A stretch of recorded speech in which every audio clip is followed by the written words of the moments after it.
It's Thursday. For the fourth consecutive week, it's Thursday, and we're going racing. It is IndyCar night on ERN, and it's not over. We got another week after this one, folks, so don't go anywhere. Hello again, everyone. I am Gary Gatto. Welcome to round 4 of the Elite Racing League's premier racing division, the P1 IndyCar Championship. And today we come to you from the Magic Mile, New Hampshire Motor Speedway, for the fourth running of the Elite New England 225.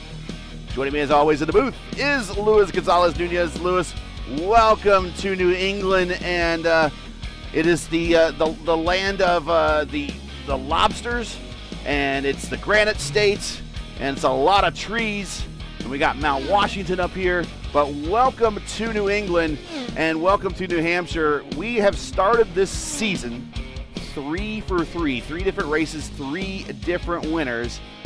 Now, we've started 3 for 3 4 times in 13 seasons in the Elite Racing League. We did it in 2025A, we did it in 2024B, we did it in 2021A, and 2019.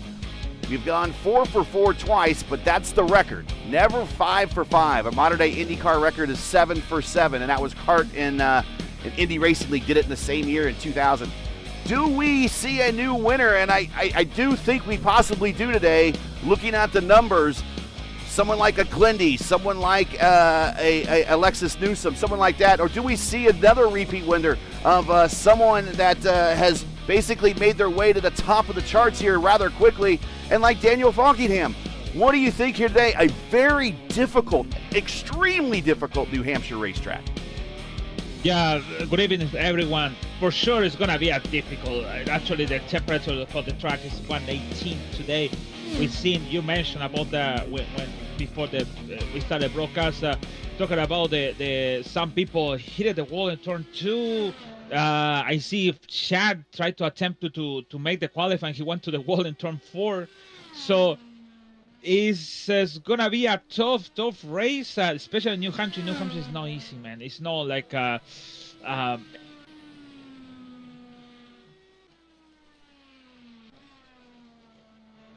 just lost you.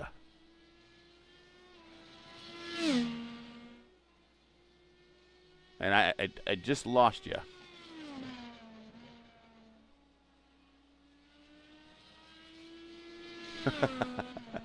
All right, so here's what we're going to do. We're going to kill Discord, and we're going to go back into Discord and see if we can't figure that out. But we got plenty of time here. We got about a minute left here.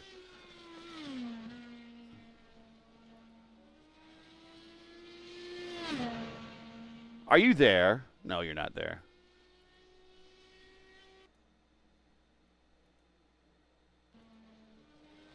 No worries. This is on the fly production. And it's gonna load up in my main screen as always.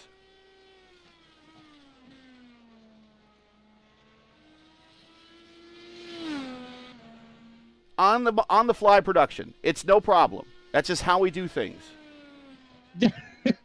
On the fly production. So I don't know if this is going to be how Discord is going to treat me tonight, because this is the second time it's already happened, and I did an update earlier today, so I don't know what's going to happen. We'll continue to deal with it.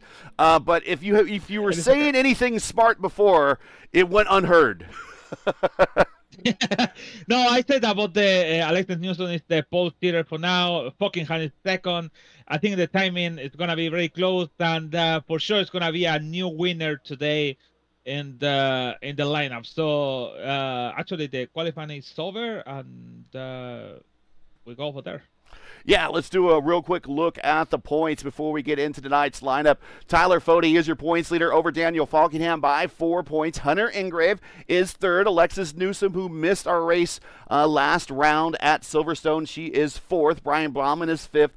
Glendy, Wags, Forsyth, Wadsworth, and Gavel. That is your top 10 in the driver's points.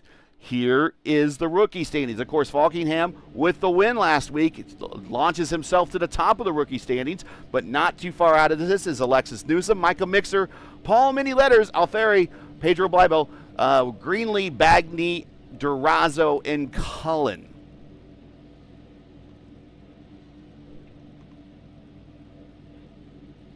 And it's time for tonight's starting lineup. Today's pole award brought to you by 4D Racewear. And on the pole yet again, whenever she's in the lineup, she's on it. That's Alexis Newsom. Right next to her is Daniel Falkingham. Then we got Hibbs and Frankenfeld, Fody and Alexander, Smith and Schold, and Weeks and Troiano. Weeks has a win here in Cup.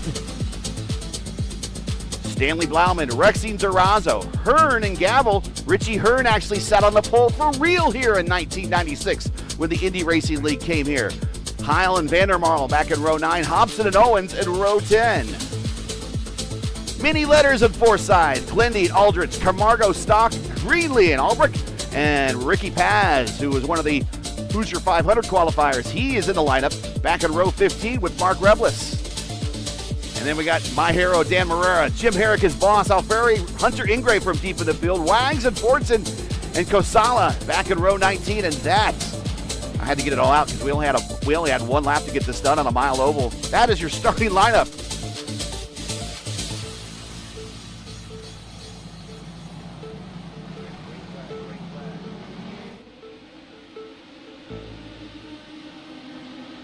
Green flag is out here at the Granite State, and we are underway for 225 laps here in the Elite New England 225, and we are still 2 by 2 by 2 for a majority of this field. Good result. Oh, I think I don't want to talk too fast yet. Jeez, 3 wide on the middle on the pack. Ugh. So far, only Joshua Shin is the only driver in the IndyCar Series or IndyCar Championship. He won actually. So for the history, be the leader, no, pole position and winning the race on the first place. That's happened on 2022 B. And Alexis Newsom sets the fastest lap already.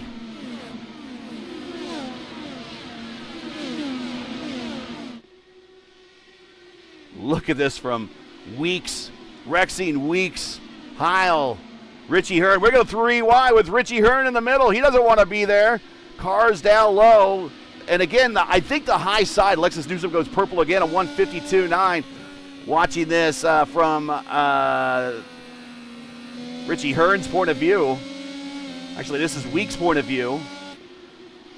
Richie Hearn right behind him. There is Richie Hearn right there, side by side, Glendy. But this is a very difficult racetrack, and we've seen that the low line, while it looks like it's the easiest place to pass around here, is not the preferred line. Look, Richie goes out to the high line with Glendy. Yeah, actually, I follow Glendy, and he used the second line close to the wall. That's the line you have to use it, but also this is a slow line. It's not good to defend, but it's good to make the pass when you're, for example... Whoa! Oh, my God. And we're 4 wide behind him with Matthew Weeks in the middle, but almost contact with Glendy and Vandermarl coming off of corner number 4.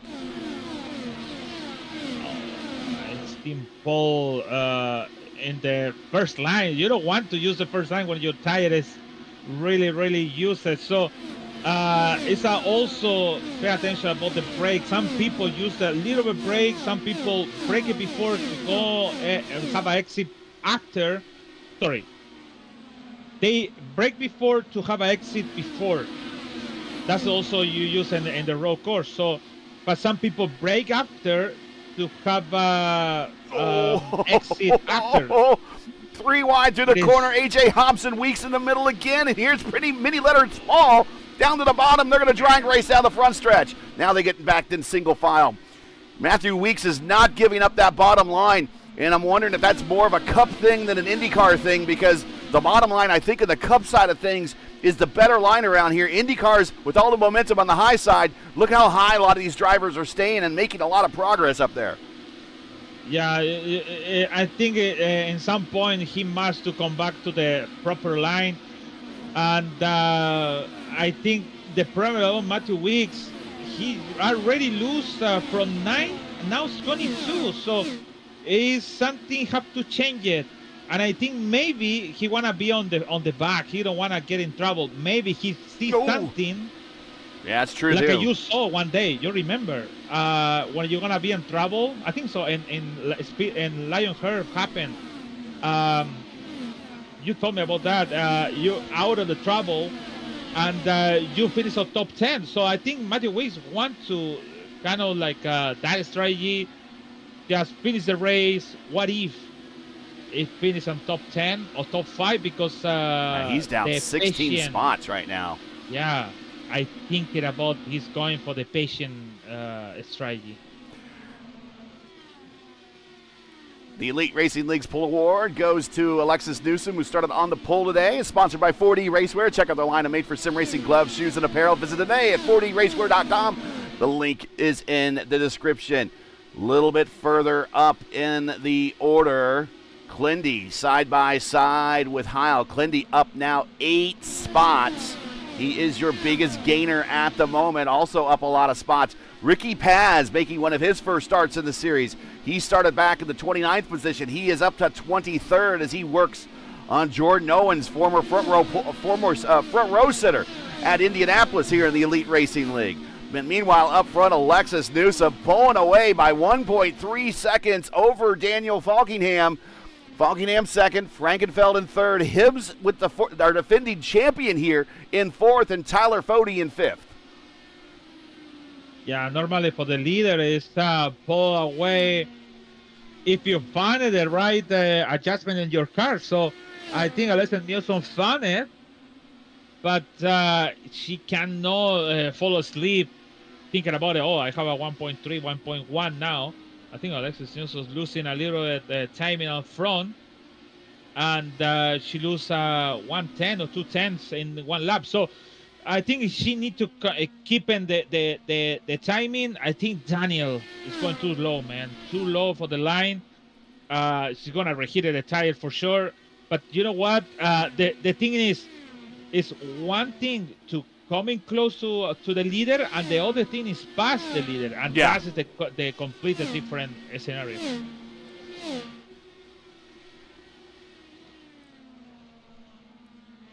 IndyCar has raced at New Hampshire Motor Speedway only 8 times in its history. You thought it would be a lot more. They raced every year between 92 and 98, and then the final and only time this century they have raced at New Hampshire Motor Speedway was back in 2011 for the famous Willpower Double Bird race. The series has not returned since, and it's kind of a puzzling why. The kart track record set back here in 95, set by Andre Ribeiro, with a speed of 177.4, en route to his first victory in Honda's very first IndyCar victory here at this racetrack. The IRL IndyCar track record set the next year by Richie Hearn with a speed of 175.3, and he is the fastest in IRL history, but not the overall fastest lap here. Here we ride with Richie Hearn, former pole sitter back in 1996 here at the Magic Mile. Dario Franchitti turned a lap of 170.8 in 2011 when the, I guess, more current cars came here. And 8 IndyCar races at Loudon, spread equally between kart and the Indy Racing League. There are 8 different winners. We got Bobby Rahal, we got Nigel Mansell, we got Al Unser Jr., we got Andre Ribeiro, we got Scott Sharp, Robbie Buell, Tony Stewart, Ryan Hunter-Ray, but never a repeat winner here. And that's also true here in the Elite Racing League. Oh, Vanderbilt right in front of Richie Hearn right here is Vanderbilt racing one of his teammates. So that is Heil on the high side of him. Team Menards, though, has the team edge with 2 wins here at the Magic Mile. Today's setup, or today's rule set for today's race is a fixed setup race. It's a 1-mile paperclip-shaped flat oval. For the sake of iRacing, we are measuring this place at 1 mile. However, most other places and sources, Wiki, for instance, measures this place at 1.058 miles, and that's what IndyCar used for all their races except one. That was in 2011. They measured this place at 1.025. But we're doing 225 laps, 225 iRacing miles. We have 9 sets of tires, 1 in the car, 8 in the pits. We expect anywhere, and this is maybe what Weeks is doing back here. We expect anywhere between a 2-stop and a 5-stop. And you're like, wow, that's a huge range, Gary. Well, if we go green flag racing, which we are asking, that's an awful lot for with 36 cars in the lineup right now.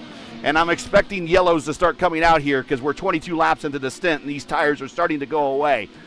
If we can get to the 75-lap window, that really opens up the strategy for a two-stopper around here. Can somebody do that? I don't know, because we're really at that point in the race in this first stint where these tires are really gone on a lot of these cars. And they still have half a stint to go.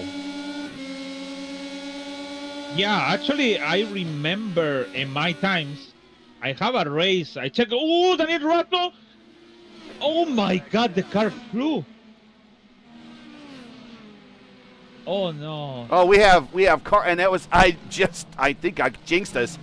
That is Jared Rexing, who finished on the podium. I think the last time we came here. When Gavin Hibbs won, but he is on his lid along with Durazo the Cat, Fortune on pit road.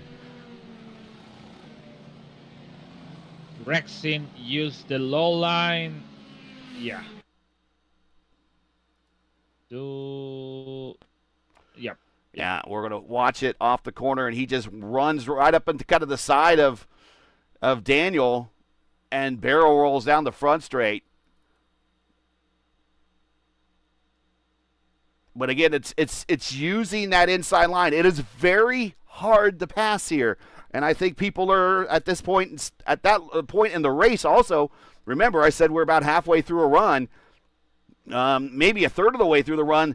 Was starting to get a little impatient. He had a run and just coming out of that corner, pushed right up into the side of Durazo.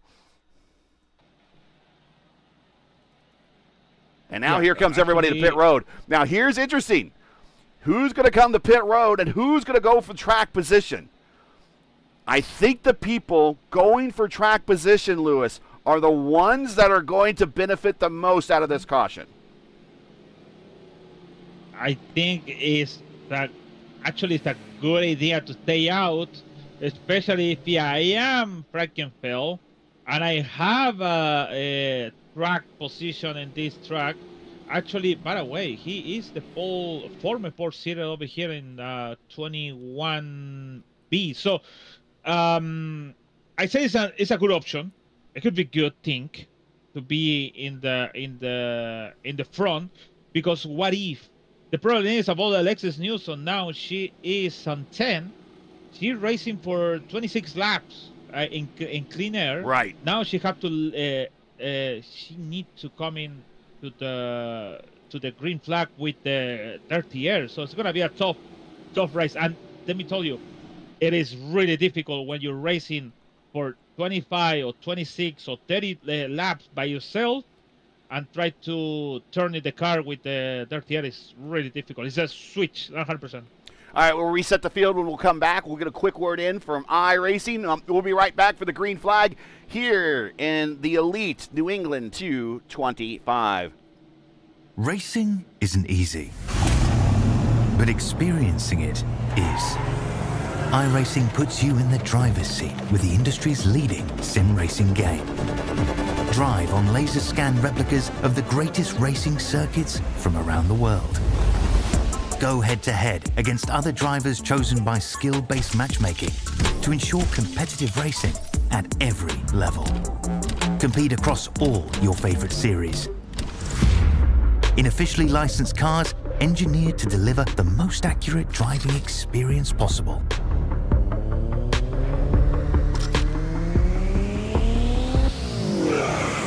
Join a race or host your own with players from across the globe.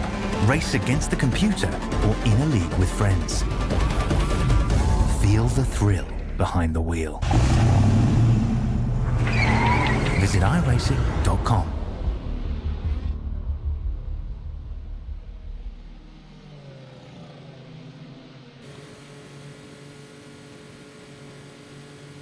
And we are getting ready to come back to green here as we ride over the shoulder of Chad Frankenfeld, who finished second here in the 2022B race right behind Josh Chen, looking to bring us back to green flag racing here at the Magic Mile in the Granite State, and it's all Little Eagle to top 4 right now. Frankenfeld, Hibbs, Schold, and Smith, and Schold, Blauman with the Lake Norman guys in 5th, Richie Hearn in 6th, Craig Forsyth in 7th. So looks like the Little Eagle and the Ford E guys have teamed up a little bit, said here, we're going to stay out and opt for that track position. First car that pitted is Alexis Newsom. She's back in 10th, and you're right, she is buried in traffic, and she gets challenged by Foggingham going into 3 and 4. Yeah, that's the problem about the, like I said, and now Foggingham take virtually the lead if it's circle back all of this on the track. So nice thing. The problem is now you have to defend the position. Oh, car on the wall. Oh, and that is Casala. Oh, Casala. And unfortunately, I didn't have the right timing up on the tree, but we got that corrected now. But we're going to go back to Casala, and this is kind of playing into what I was talking about. We were talking about this in the pre-race, Lewis, and I'm just going to give everyone a little inside baseball. Lewis and I have seen many IndyCar races, or been in many IndyCar races at New Hampshire. Back when we covered, and this is over on P1, we covered ISRA, we covered the Indy Oval Series, we covered Votive here, all races that had a lot of talented drivers in them, but a lot of cautions. And the last time I was here in the Elite Racing League, we had 9 cautions when we were here, which is quite a few for this group. So I'm thinking if the closer that this group of drivers that's up front, this first group of 8 now, Casala was actually part of this group, and we'll go back and look at what happened with him. But it's actually playing into their hands of being able to stay out longer and make this closer to a 2-stop race. Everyone that just stopped not too long ago still have to do this, on another 2 more stops. The people that stayed out might only have to do this, and actually the people that came in early, they still have to make an extra stop. That's what I'm trying to say. The people that, and we're watching Casala, and he was losing it going into the corner and then just loses it mid-corner. So maybe he didn't reset his tools, but no one else got caught up in that, thankfully. So it was just a solo spin. But everyone that just stopped is going to have to stop again anyways. Those that are up front with the track position, they still, they're looking at probably a 2-stop strategy now, Lewis. Yeah, actually, these yellows help a lot. All of these 8 cars on the front, included until AJ Hobson. Something Newsom don't want to, but Daniel is I think it's okay, because he make the pass on her. So I think it could be a good strategy to stay out. You said that in the off. It could be going for 100 laps with the same tire. The problem is about the tires. It's not about the fuel. It's about the tires. But this thing, it could be cool down your tires. The only problem when you come into the green, the tire is reheated again. You have to take your time for that. But I think the strategy to stay out until the tank is gone is the best one here in New Hampshire. Yeah, a 2-stop strategy the window opens about lap 75, 76. A 3-stop strategy opens about 55 or 56, 57. This is for the guys that have not stopped yet. This is for the cars that has not stopped yet. A 4-stop opens at 45, 46. A 5-stop strategy, if you really want to do a 5-stop strategy, opens at 37, 38. We're right in that neighborhood right now for those. But I would imagine, again, these drivers are going to stay out as long as possible. Chad Frankenfeld has the field under his command, getting ready to go green next time by, coming to lap 35. For this Elite Racing League patented restart here. And he is bracketed by a whole bunch of tail gunners right now. Wingman Gavin Hibbs, Hunter Smith, our Indy 500 champion, Ryan Schold, our Hoosier 500 administrator, top 4 right there, and then Brian Blauman with the Lake Norman squad. And then behind him is 2 of the 4D guys. And we're back racing here at New Hampshire, lap 34, 35 now of 2:25. Look at Daniel is going side by side with Hobson. Newsom is waiting for the mistake and keeping the position there.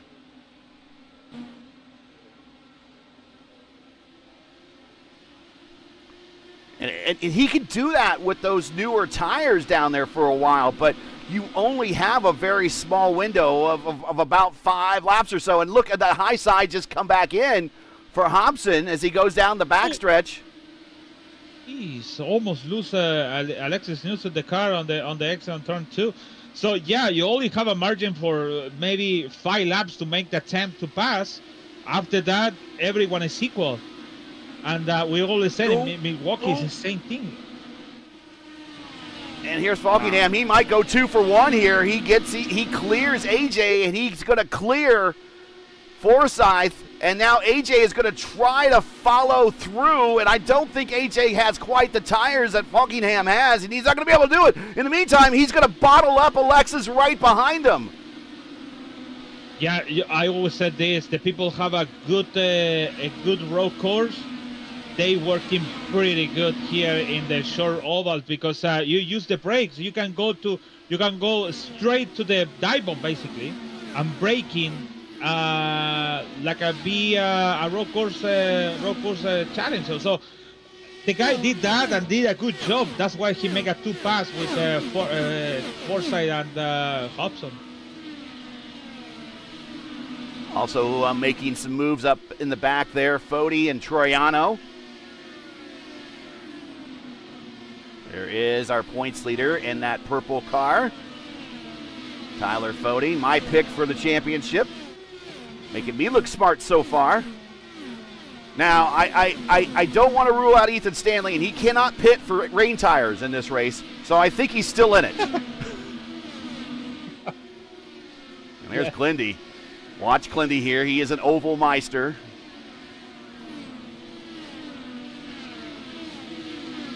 There's a small altitude change in this racetrack. Not much. But between turns 1 and 2 and 3 and 4, it goes downhill just a little bit. Ooh. There's Gavel in that flat black car in front of him there. Clindy tries to get underneath him.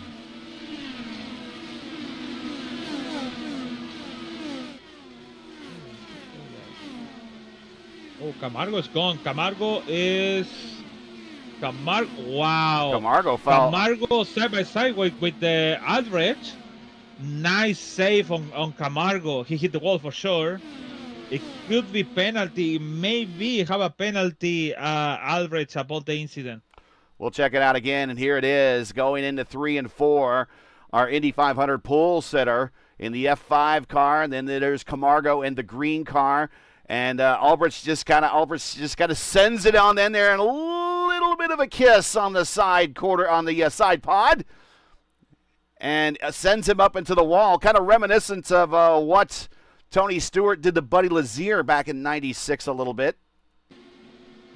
Oh yeah, you're right. We're gonna see if race stewards decide on anything, but up front, showing once again we were just talking about. Where new tires and track position, new tires don't mean as much as track position. Right now, it is Chad Frankenfeld with that track position with his teammates right behind him. And Hibbs, Smith, and Scholl, and they are high, wide, and smiling up front. Very clear of everybody right now and looking pretty good. Yeah, actually, Gavin Hibbs is kind of close. To be honest, I don't see big difference between Chad and Gavin Hibbs. Why? Because we're talking about Daniel and Alexis Newson. Alexis Newson went for 1.5 seconds ahead. But here in between Chad and Gavin Hibbs is just 8 tenths or 9 tenths between each other. So it's just one mistake. It could be Gavin Hibbs take the lead. This battle between Clendy, Hobson, is Stanley over there. Also Troiano make the pass, but kind of spicy there. Oh, Clinty. Yeah, AJ did not pit, and he is now starting to fall through the order. And that's kind of one of those things. He was the last car kind of not to pit. He picked up a ton of track position, but immediately gets swallowed up by everyone on those newer tires as they see a chance to pounce. But that's going to even out here very shortly. We are now in this current stint 21 laps. So we've gone through these opening laps of this stint for these guys on these new tires very quickly here. We're lap 48 of 225, And those have not stopped. Only Richie Hearn, Craig Forsyth, and A.J. Thompson have lost positions. Everyone else has held on to where they started, the top 5. And I was watching Blauman and Schold, and they started racing one another. And it's probably in their best interest to not race each other right now. But Alfieri right in front. Alfieri on the tail end of the lead lap. He's one lap down. He's right in front of these leaders. They kind of want him to get out of the way right now, but Alfieri trying to keep pace so he can get back on the tail end of the lead lap. Yeah, Alfieri lose the control on turn 2, 1 lap ago. I don't know how we don't have a yellow flag, because at that moment came the leaders on the same track, so he just spun and went outside to the track. But yeah, I think Ryan Schultz don't want to see Alfieri. Alfieri should be leave the position like doing now, but that's not the easy way to leave the position when you are lapped down. At least just going a little more low for that and make it more easy for the leader. And but, there's only so many places you can hide around here too. I mean, it's on the straightaway or kind of up high in the corners, and up high in the corners right at this racetrack is the preferred line. Yeah, actually, the OP line here is the middle high line, and if you go low to make the pass on the lap down, you're gonna lose the control. It's happening to me in the Dark Horse one day. Be 3 wide up front. Oh, almost 3 wide with Lohman and Solman. Foggingham once on by, and again that low line, it might work in Cup, but it's not going to work in an IndyCar. That high line is going to have all the momentum on the high side. Remember, they do have the hybrid. They can use it at least once a lap. There is no limit to how many times they can use it. It's just the amount of time. We're going 3 wide off the corner. It's just the amount of time you can regen. And we've been hearing partial deployment off one corner, full deployment off another one. Maybe other people will do full deployment off the entire corner and maybe use the back stretch or the front stretch to regen. But right now, Foggingham wants by, and here comes Alexis Newsom. She is back in this battle now. Oh, and the inside of contact between Foggingham and Blauman. Oh, no. And that might end up turning into a tally. We're going to see that, but it was contact with Foggingham to the inside. Alexis, my God. I don't know how she doing it, but he saved it. The car is when it slice.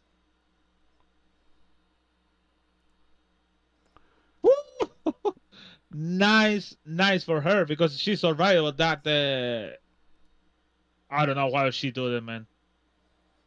And yeah, watch Alexis on the high side there, and she was actually starting to slide. Let's go back and watch it again here. Let's try to get another angle here from the Elite Racing League and the Elite Racing Network 1 airship. And the steward's got a tough call on that one. That's a tough call. Man, is it a racing deal? Is he? You know, he had the run. I mean, I was in a similar position here back in the Lionheart series in the DW12s when we raced here, and I got my nose underneath Hugo Gallas. And Hugo was he was starting at the top of the racetrack and going down in terms of how he would enter the corner. And I got my nose there, but he kept his line, and he just comes right down on my nose. And the next thing I know, in the next race, I have an EOL because he cut down on my nose. And I'm like, well, what am I going to do? I mean, I got the position eventually. I put him in the wall. I got the position. But it's one of those things that Foggingham was faster and was trying to get the nose there, and it just ran out of room. I don't know. It's 50-50. It's 50% about the Daniel looking for forcing the pass, and the other 50% is the net go. So I think it's a tough decision on the race control to see what to do. So it's a lot of laps we have to go. It's a lot. So if he's going to the back to the field, maybe Daniel in the end on the 50 laps to go, it could be on the leader again. So, but it's tough. It's tough decision over here. If you enjoy ERN's coverage of the Elite Racing League's P1 IndyCar Championship and respect the stream, please do us a solid. Make sure you support us by subscribing, and while you're at it, don't forget to smash like and click the bell. and get those notifications when the Elite Racing Network goes live. We're going to go green here in a couple of laps. We'll be right back. We'll get a quick word in from one of our sponsors, and we'll be back for Green Flag Racing. Racing. Blue Egg Marketing. Rev up your business with Blue Egg, your marketing pit crew. Turbocharge your lead generation with experienced drivers that can navigate the competitive track to connecting with your customers. With Blue Egg, you're always in the pole position, leading your brand towards victory lane. So don't spin your wheels, accelerate success with Blue Egg, fueling small businesses to win big.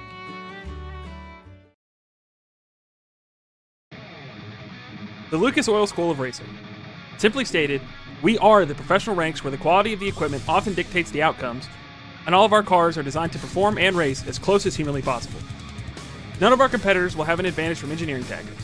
Rather, you will compete on a completely level field with a score of immensely talented up-and-coming drivers, all pushing each other to reach their new heights in their respective pursuit in becoming a professional race car driver. Every year, our top-performing graduates move on to the professional racing ladders of IndyCar, F1, and IMSA. Whether drivers compete in 1 or 2 seasons of our series, when they are ready to move on, they are ready to move. The training you receive in our school is an unmatched, unforgettable, first-class education combining the very best racing instruction and education.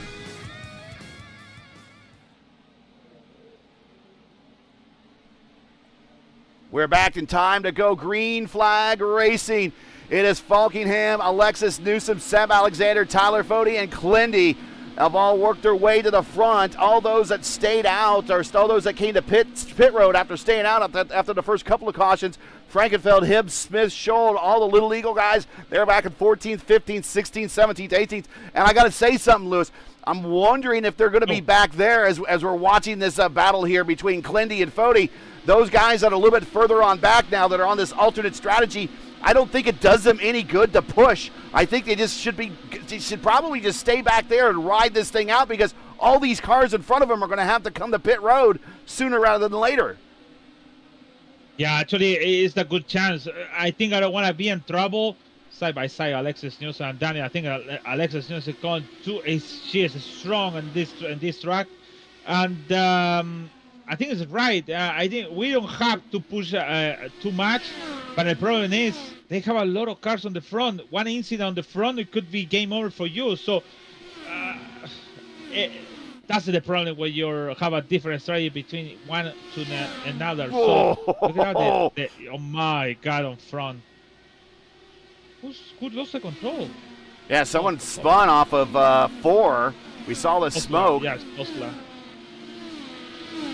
Gonzalez just having a rough day, but back up front, it is Falkingham and Alexis Newsom. 2 rookies to the series. One not a rookie in this car at all. One still learning this car, but very much an esports veteran. That's Falkingham. Alexis Newsom, a longtime community member in the IndyCar community here on iRacing. Many wins, former champion in the Lionheart Speedway Series. I see the people have a problem to make the path with Alfredi and make look like they battle for position, but no, it's just they try to pass Alfredi, and then Justin going too low on turn 1 and 2. And I don't like that line, man, at all. It is one of the no, you cannot use that line in this car. You can use it, you just can't stay down there very long, right? It's the usefulness of that line runs out rather quickly. There's 2 teammates side by side, 2 more legal squad. Right behind them is Chad Frankenfeld, who's leading that second alternative strategy group of cars. And again, I don't really think they have to push hard back here. I think they need to push to a degree. But everybody that stopped at lap 26, we're at lap 66, probably we're going to have to stop at another 20 laps or so. So we're thinking right around 60-ish laps, 60 to 65 laps is what it really takes to do a stint here.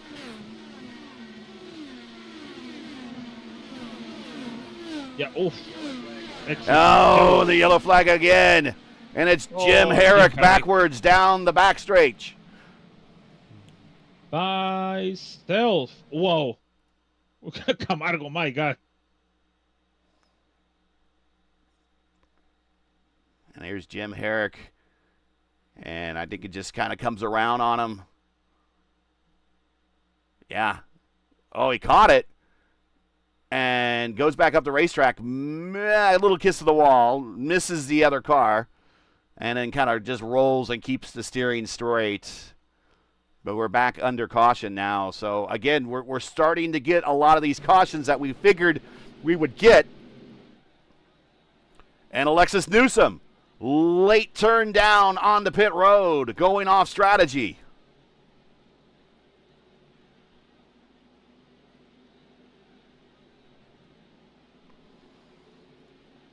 Pit road speed limit here is 45 miles an hour.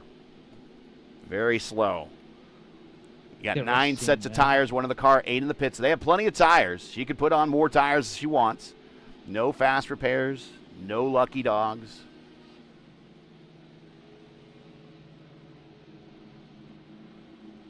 The 22nd time in Elite Racing League history that we've been to New Hampshire across all leagues. Former winners in other leagues that are in the lineup today. Tyler Fode, he won in the Cup Series.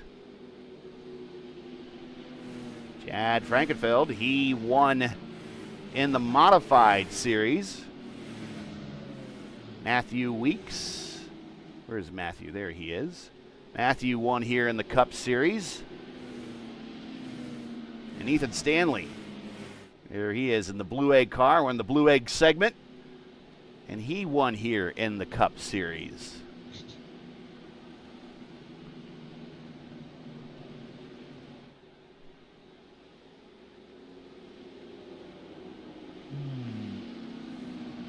And speaking of Blue Egg, you can rev up your business with Blue Egg, your marketing pit crew, turbocharge your lead generation with experienced drivers that can navigate the competitive track to connecting with your customers. With Blue Egg, you're always in the pole position, leading your brand toward victory lane. Don't spin your wheels.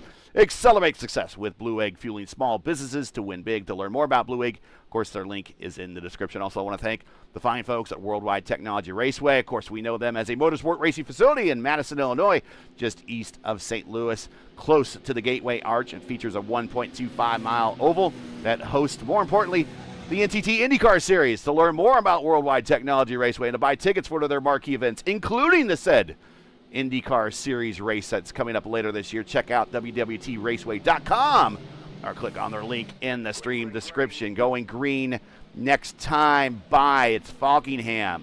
Seb Alexander, who won 2 races last year. Clindy looking for another win in his Elite Racing League resume. Tyler Fode with 1 win already this season.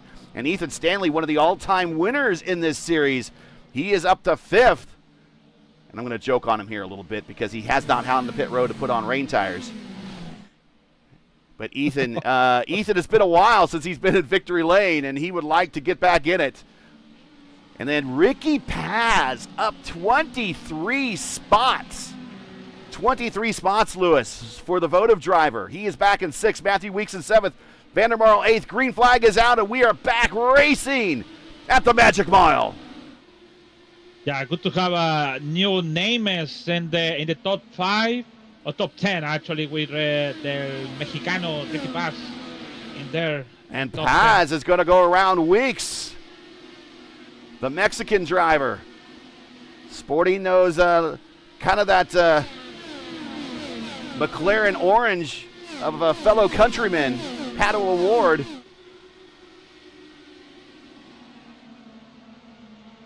Oh no, Dan Morera DC. Alexis Newsom all the way at the back of the pack. Dan Morera, my hero, DC'd. Oh my goodness. That's disappointing.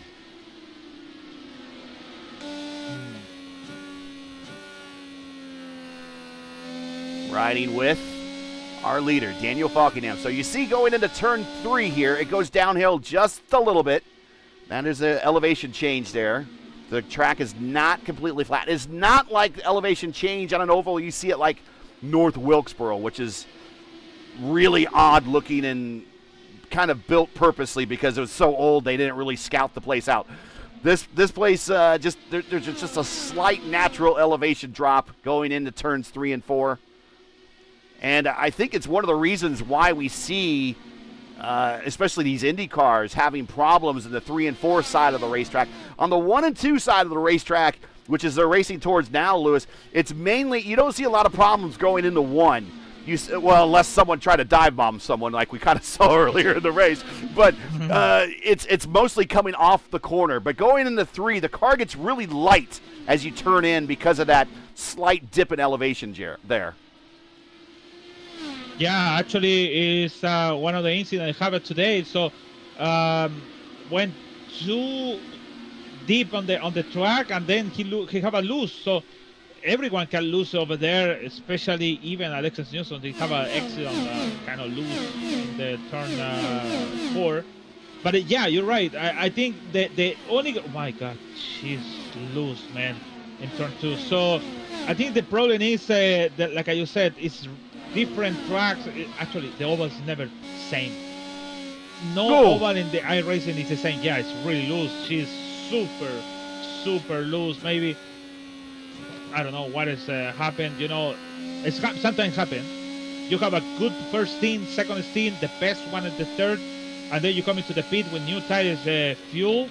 The 4th, 5th, and 6th to checker flag is the worst one. So it's a really mix of stuff, and now she's trying to battle with the car on the 23. Yeah, she's in 23rd position. In front of her is Victor Aldrich. But she's gambling for a lot of green flag racing. I think that's what and then she's also gambling that when the next caution comes out, that a lot of those cars in front of her are going to come to pit road. I don't know. This track is not good for gamble. No. Sometimes you think it's good, and then it's coming 5 yellows in the road, and your gamble is gone. Or what if we have a pit stopping green flag? Car in the wall in front of her, and that is Paul Mini Letters. He's in the wall, and we're staying right with Alexis as Victor Aldrich goes on by. Here comes Alexis. You mentioned that about the loose of the car on turn 3 and 4. That's happened with both. And Paul is missing a front wing, and he's trying to get to the inside so he can come to pit road. Good job. Yeah, that was a good job getting to pit road. That was hairy moment there. Yeah, this is not a racetrack you gamble at. You want track position. And again, going back to the race that I was in here in the Lionheart Series, in the Speedway Series, in the Lionheart Racing League, it was hard to pass, and we had to ride the High Line all the way around this place. I mean, that's the only way that the setup worked. And I remember in that particular race, I finished 12th, and I held off Nick DeGroot for the last 40 laps. And it was the hardest 12th place I ever earned ever. And it was so hard to pass. But in the meantime, I'm having to hold off a semi-pro like Nick DeGroot, a motorsports journalist right behind me. I'm like, no. I felt like that poor Rebel Alliance X-Wing fighter going down the trench with Darth Vader behind him going, I've got you now. You know, I felt like that for 40 laps. It was awful, but I beat him. I beat him, and it's the only claim to fame I can say over Nick DeGroot. But it was the most rewarding 12th place finish I think I've ever had, and it was right here at the Magic Mile. And it's just because the place is so hard. I remember I have had so many practice here because I thinking about I could be finished on the championship. I finished 8th, I think, on the championship, and I practiced so many laps of here. The car I put in any position where I want to. I found a way how to put the car in the low, on the middle, on the high, and I finished the race not killing, but wrecking with Michael Goodman. It was like what? Yeah, I retired the car because I hit him. And we have we practice the same lap together, so it's like Sorry, watching Ricky Paz, who gives a little kiss to the turn 4 wall earlier than Valentine's Day, and that's going to allow Matthew Weeks to sneak on by and get that position. Bat move Weeks up to 6th, Paz back to 7th. bit of a struggle over there with him. Oh, Alexis Newsom is missing a front wing. Alexis Newsom is missing a front wing. The left front wing plane is gone from the Team I5G Delara. She's going down the backstretch, giving up spot after spot after spot, and let's see what happened. Loose in turn 4. He hit the wall on the right. And you were right. She was loose. And you can see she's even loose in the middle of the corner. And she comes off. It's already starting to oversteer right here. And then it just kind of into the inside wall. And that is an very characteristic mistake by the former Lionheart Speedway Series champion. Man. I said that. I have to repeat this, but she was fast. The problem is when she came to the pit and come to the back of the field, the car went everywhere loose. So you have to play with the when you just started when your setup adjustment, you have to play with that, and you don't have to your final decision, and then you some point you're making I gotta put one click and then gone. Ooh. Ethan Stanley is blinking. And he's blinking in the neighborhood of his teammate right now, and he does not want to be blinking right there.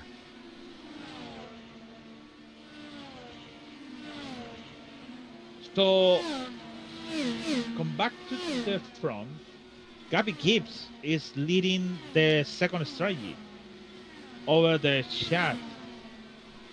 Yeah, he has moved up quite a few. He's up to 8th position right now. The former winner here. He has a feel of his place in this car. This car has changed since he's won here last. Of course, the center of gravity of this car has changed. We now have the hybrid. That is different from when he won here last. But he must just have a good feeling of this place. And he leads that second strategy group right now. Right now, the prime strategy is Falkingham, our leader at lap 92, coming to 93. Sam Alexander just hanging out right now in second. Glindy has worked his way up to third. Tyler Fody in fourth. Ethan Stanley in fifth. The two Lake Norman teammates just going to ride this one out. Matthew Weeks in sixth. Jordan Owens is the lead Little Eagle car at the moment. The former front row sitter at the Indianapolis 500. He sits in 7th position. Then there's Gavin Hibbs. And right behind Hibbs, Liz Paz is still giving up another position. I'm wondering maybe if he has damage from smacking the wall earlier. But Frankenfeld's on by. And here's Frankenfeld to the inside of Hibbs. Frankenfeld wants that position back to be the leader of that pack once everyone comes to pit road in front of him. Yeah, I think the story about the hold it, maybe it's going to be something better. It's not worth it. And my God, Matt Wagner on 12 almost have a contact with Justin, and Schultz coming on the back. Wags is having a much improved race over his last couple of ones. He won the opener at Motegi, and he wants to put a good performance here to stay in the top 10 in the points.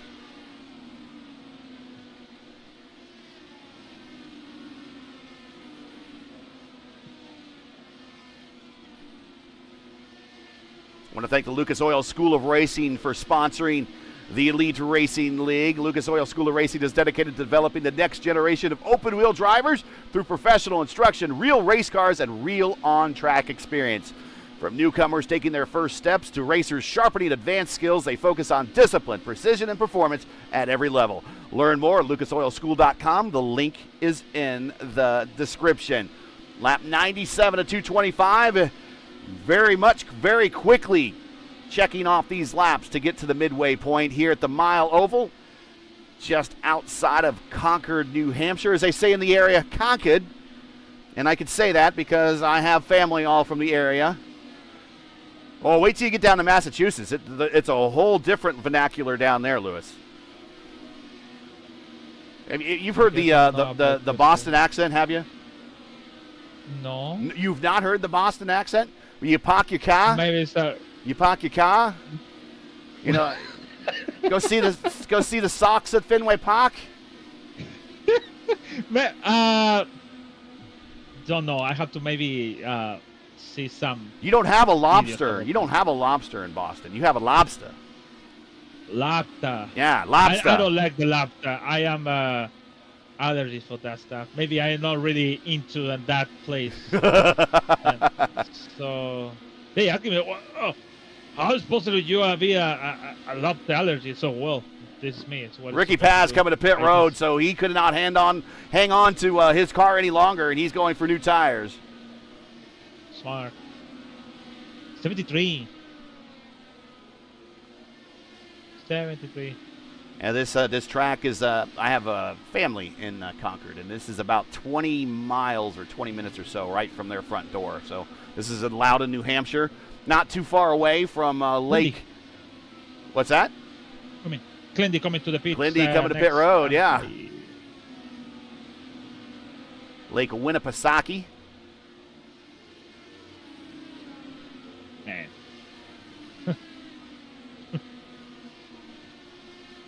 And here's Clindy. He needs to come down off the banking just like that. Now he needs to get down to 45 miles per hour pit road speed limit.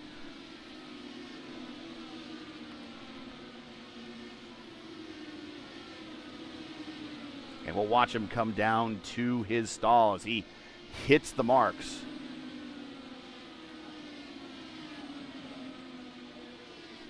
He's down and away.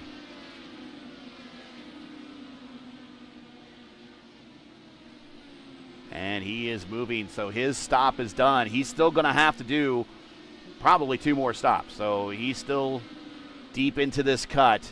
Here is Falkingham getting around a lot of lap traffic right now. Chris Albrecht, our Indy 500 pole sitter, on the high side as Falkingham now has raced his way out to a 3-second lead. Well, the reason why he's got a 3-second lead now is Seb Alexander on pit road scheduled stop. So now that moves Tyler Fode. Okay, so Daniel Falkingham is going to be coming down off of the banking, the small banking here, 7 degrees of banking. Oh, he almost clips the grass. We'll see if that keeps him fast. And now he needs to find his spot all the way at the end. Still riding on that Oreos car. We need to get him a real IndyCar. I saw a video on Instagram, I think, with him in it, and I think he was in Connor Daly's. He might have been in Connor Daly's Air Force car. I don't know where he has that, or maybe it was the other driver in the race that he was racing someone. It was another IndyCar race, and I don't know how old the video was, but they went 3 wide at the line at Indianapolis. Gavin Hibbs is now your leader, and that second group is going to be out here for a while. They all pitted at lap 56.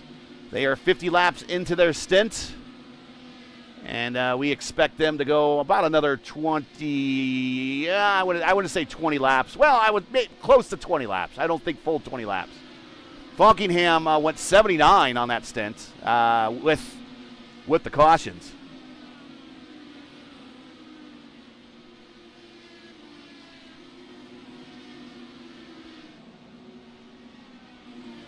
Matt Wagner coming off pit road. Very narrow pit exit here. Very narrow. Yeah, it's really difficult actually. Just inside the car, you see you don't have a space for nothing. But if you see from outside, you have a lot of space. But the car is really, you don't have a margin to error in between lines, so it's really tough. There is Hibbs, your leader, Chad Frankenfield. He is second. Chad had a podium finish earlier this season. Would like to get another one, if not a win. And he is the all-time most starts in the Elite Racing League's P1 IndyCar Championship history. He's at the top of the charts there.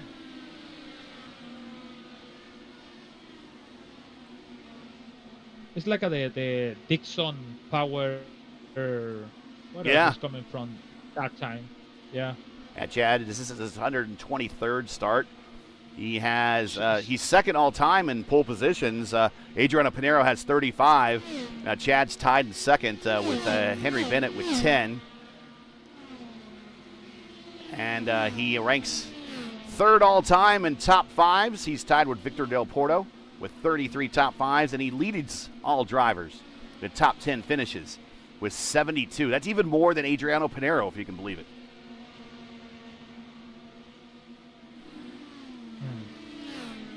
Here is Troiano in the Brazilian-American car, but we have a battle for position just ahead of them. This is further down in the order. Clindy going to the inside. That is Schold, who is third on the racetrack, but he needs to come to pit road, and Clindy, caution on the racetrack, and we hear it. Here's Mark Reblis. We heard skidding, and Mark Reblis skids into pit road, and what happened to our racing photographer? I think he was coming to pit road. How he did? What? Oh, he did what Falkingham almost did. He clipped the grass there a little bit. Uh-oh. No, he might have had a wheel DC or a monitor or something happened. Just the way that he goes in. Yeah.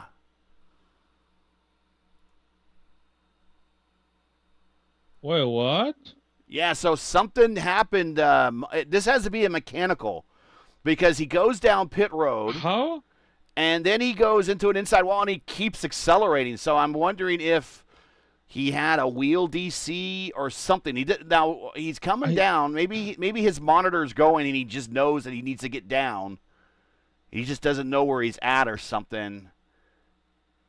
I don't know how we have a yellow flag when the car is inside the that's interesting. Yeah, very interesting. And then the car kind of picks up speed. So I don't know if he had some sort of issue with the pedals, the monitor. Definitely reeks of mechanical. And unfortunately, it's an early exit here for our racing photographer. But we'll get to pit road and take a look at people on pit lane right now as Hibbs coming off first. Oh, wait. I think it's not because that. I see a car hit the wall. I found it. It's not Rebellas. Give me 1 second. I see a car smoking on the car. I want to try to find it. Give me 1 second. Okay, there might have been unrelated then. Yeah. Because he crossed the yellow line, and they cannot be a yellow because there is Colin Heil lose the control on turn 3. And in front of Shad and Gavin Hibbs. My God. That is why the yellow flag we have. All right, we'll go back and watch it right here. We'll go back. He's trying. I think he's just trying to hustle to keep up with Falkingham in front of him. And nope, not there yet.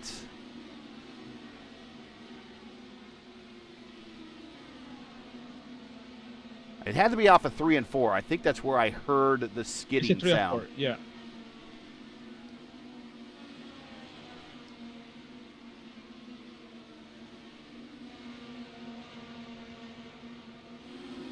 Well, no.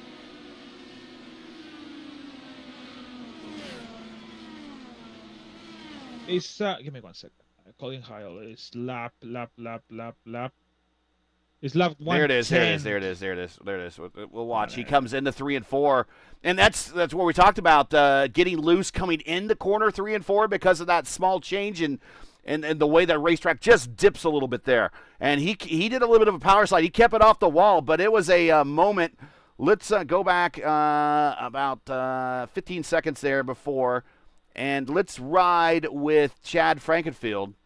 And we'll go over his roll bar here and just see from his point of view how this looked. And it's right in Chad's line. Well, started to be in line, and it was more in Hibbs' line. We'll go back and watch Hibbs here a little bit.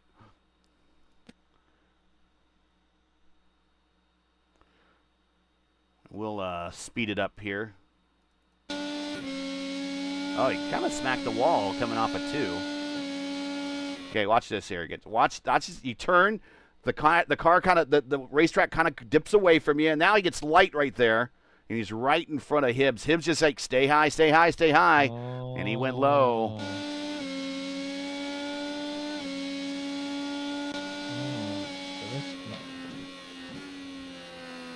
So I think we're back to green flag racing, I think.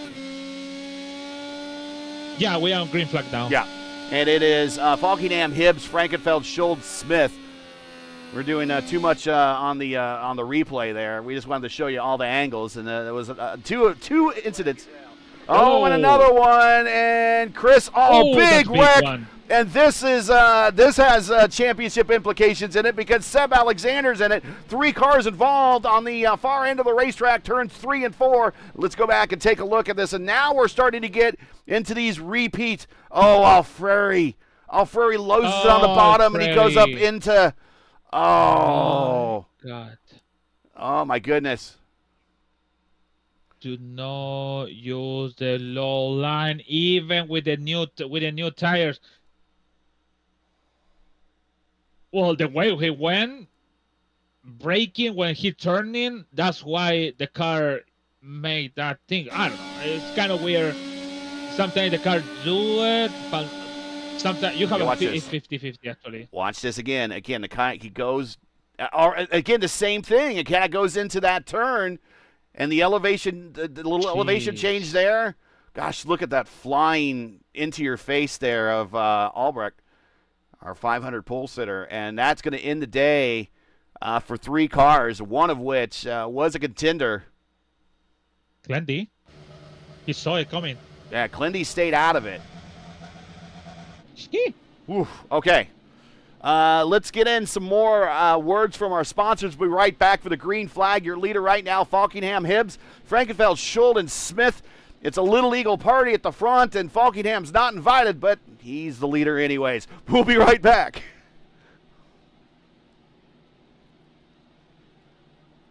Looking for a heck of a deal? You'll find it at Tom Bolin Ford in Hannibal. Right now, over $4,000 off 2025 Escapes, $2,500 off 2025 Broncos, and over $5,000 off select new 2025 F-150s. And the best part, every one of them comes with a Bolin lifetime powertrain warranty at no extra cost. Big savings, long-term peace of mind, all in one place. Tom Bolin Ford Hannibal. Heck of a deal, ain't it? Tickets are on sale now for the 10th Bomarito Automotive Group 500 at Worldwide Technology Raceway. Sunday, June 7th features 3 huge races. The USAC Classic, Firestone Indy Next, and the only Sunday night prime time NTT IndyCar Series race. Enjoy a weekend of cars, concerts, camping, food, and fun. The stars of the Indy 500 are coming to St. Louis. Get your tickets now and save big at WWTRaceway.com.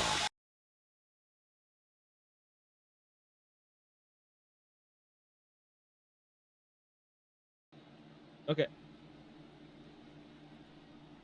We are back. We're about a lap and a half away from going green. We're at lap 121 of 225. Daniel Falkingham is your leader. Your biggest gainer on the racetrack right now. Nigel Stock, very quietly. We've seen him race in the Global IndyCar Challenge, also on the Velocity Online Racing IndyCar Championship.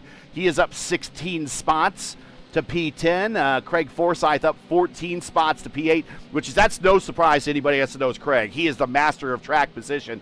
Nigel Camargo, remember, he had a moment early in this race. He is now up 14 spots to P11. Victor Aldrich up 12 spots to 12th. A little bit further back, Wags in the middle of the pack. He's up 16 spots to 18th, but it was much higher through different pit stop strategy. But up front, your biggest gainer in the top 5 is Ryan Schultz and Hunter Smith. And, they're up 8 and 7 spots, respectively. As we go back green flag racing, it's Falkingham, Gibbs, Frankenfeld, Schultz, and Smith, the Little Eagle guys, all set sail against Daniel Falkingham.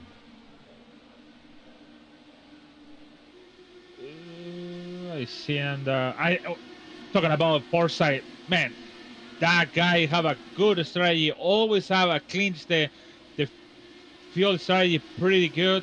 He do a good job. Always have a good performance, especially in the short tracks. About the saving fuel strategy. So 14 spots from 22 to 8 is pretty impressive. Yeah, he definitely personifies. He's a hard racer, but he personifies the phrase smarter, not harder. Okay, so he's like me. He's an older guy. He's not always the fastest guy on the racetrack all the time. And sometimes you got to think outside the box, and he is a master strategist back there. So watch him as this race continues to roll on. It is no secret to me that he is 5th all-time in the most top 10 finishes here in the Elite Racing League with 38 top 10s in his career. So that tells me that he brings the car up into the top 10 very frequently. And he is racing his teammate right now and has A.J. Hobson just behind him in a battle for the bottom portion of the top 10. Justin Vandermeer getting around Brian Greenlee. That is for 19th, a little bit further on back. Two Little Eagle drivers right there, Owens and Vandermeer.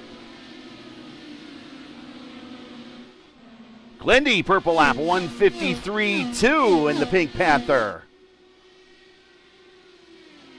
He's got clean racetrack almost in front of him. I mean, he's got a lap. I mean, he's got not a lap car. He's got Aldrich and Victor Aldrich in front of, or excuse me, Camargo in front of him. Aldrich behind him. Yeah, he's definitely got the draft and a bit of a run, and able to click off a purple lap there for the Pink Panther. Gavel and Wagner side by side. Wags down low and a whole bunch of cars in this group. Gavel on the outside. Oh. Plowman, unfortunately, has not been the same since he got into that incident, but he is back on the lead lap, Lewis. It is, yeah, but I think he have a damage with that. He was a pretty big hit on the back wing. I think at least he's surviving in 18. Unfortunately, he was on the lead lap. Sorry, on the leader for the victory. But at least he can survive. So that's okay for him. Speed's not as important here because these corners are so tight and long. So he could probably if he gets the yellows at the right time, he could stay on a lead lap for a long time. We still have a long ways to go. To check if have a damage. Maybe he have a damage on the back. Yeah, I think he has some floor damage. Here's Clindy underneath Camargo, and move Clindy up to 11th now.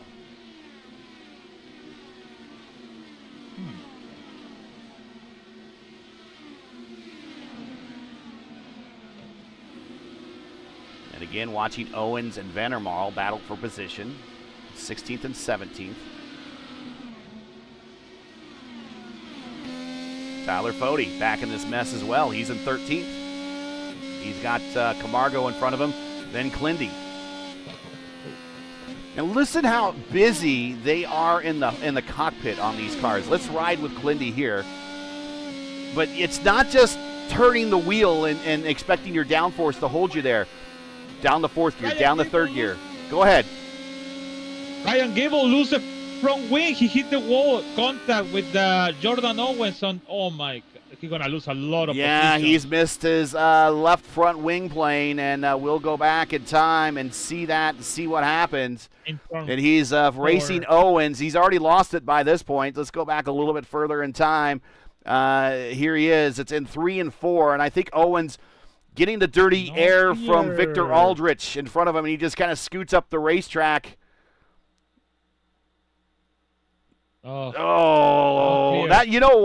there might have been a little net code there. I don't think there was a lot of negative intent there at all. In fact, and if that was real IndyCar racing, that might have been clear, barely, but clear. Gavel, former winner here in the series, might not be happy with it in the cockpit. He might be wanting a tally to be assessed, but that's kind of what it looked like from our point of view. If you're watching from home, feel free to chime in and chat. But back up front, Falkingham is really starting this to make this his race now, kind of dominating this race, kind of like Tony Stewart did back in the IRL days here. Car with a right front wobbling and coming on pit road. I'm not sure who that is. That's Casola. Well, that's just a bad day for him. But Daniel Falkingham has led 72 laps today. And remember, going back to that 96 race, which was the next to final race that the Indy Racing League used turbocharged cars. The final race they used turbocharged cars was Las Vegas. That's the race that Richie Hearn won. But Richie Hearn started on the pole on this one. But remember, if that race, if everyone remembers, Tony Stewart was leading by 2 laps. And it was looking like the Menards engine would finally get a win. And he was leading by 2 laps. And until late in the race, the engine gave out on him. And Scott Sharp got his first career IndyCar win here. Albeit he was 2 laps down and had to get him back while Stewart was on pit road. But it was that close to the finish that Stewart was looking at his first career IndyCar win. He had to wait a little while longer for it. And on top of that, that Menard Buick engine never got a win in IndyCar racing ever. All the development and everything they put into that engine never got a win.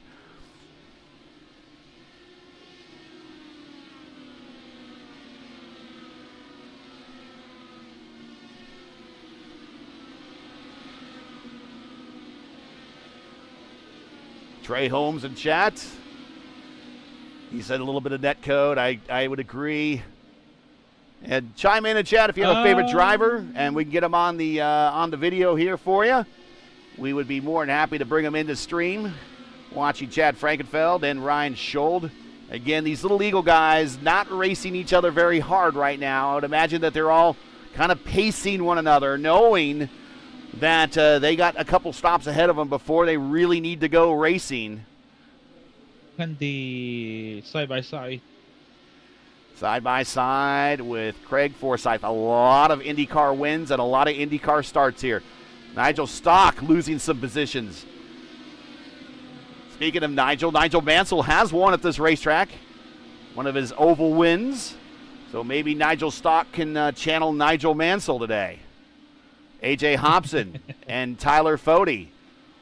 Hobson podium finisher at Indianapolis in our last 500. Tyler Fode, leader of the points, but not right now. I would think if we were to finish this race right now, I think Falkingham would be our points leader. Back up front is Clindy and Forsyth side by side still.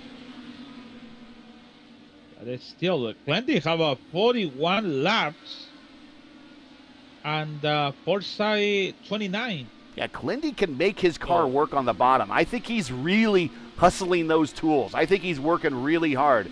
And again, if you think that these guys are just keeping the pedal in it and turning left, we saw riding with Clindy earlier. I mean, he went from 6th to 3rd in the corners, and he's probably doing a degree of changing the weight jacker almost every single time. And he gets by Craig there, and he gets the position, move Clindy up to 8th. Hey, the Elite Racing League's IndyCar Championship is proudly sponsored by P1 Broadcasting. P1 is an esports broadcaster specializing in online sim racing on the iRacing platform. P1 is a proud sponsor of the Elite Racing League's IndyCar US 500 and Triple Crown Challenge. To learn more about P1 or request a quote for your iRacing league, check out our social media links. The P1s can be found on YouTube, Facebook, Instagram, X, and Linktree. And you can find all the links you need in the description of today's broadcast.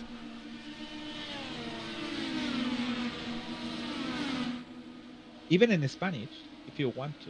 Nobody do that yet. Different language. Think about it.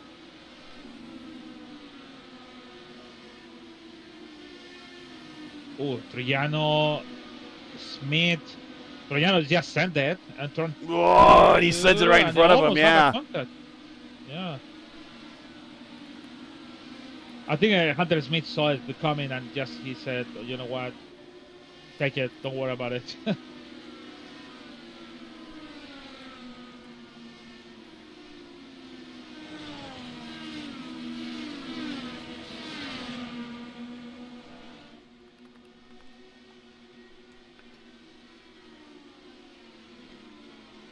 So we're gonna have a penalty soon. Well, we are hearing a possible penalty. Yeah, Chris, somebody's gonna have a penalty soon. All right, well, let us know. I think about who it is. Jordan Owen, black flag. Jordan Owens, black flag. Penalty on Jordan Owens. He's going to have to answer the call to come to pit road for a drive-through penalty for the Little Eagle driver who has done a good job at keeping his car on the lead lap, but this is really going to hurt his chances as he goes. He's going to wait another lap here. I think he has 5 laps to answer that call.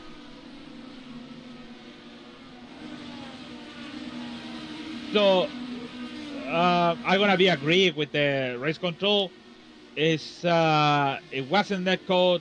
It's still the car side by side, and he thought it's a clear, but unfortunately in the camera you can see the car just even was a clear and chopped the front wing from Ryan Cable. So no good comments on the radio. Unfortunately, they have to take the black flag, and it is what it is. So Jordan Owen had to take the black flag because of the incident.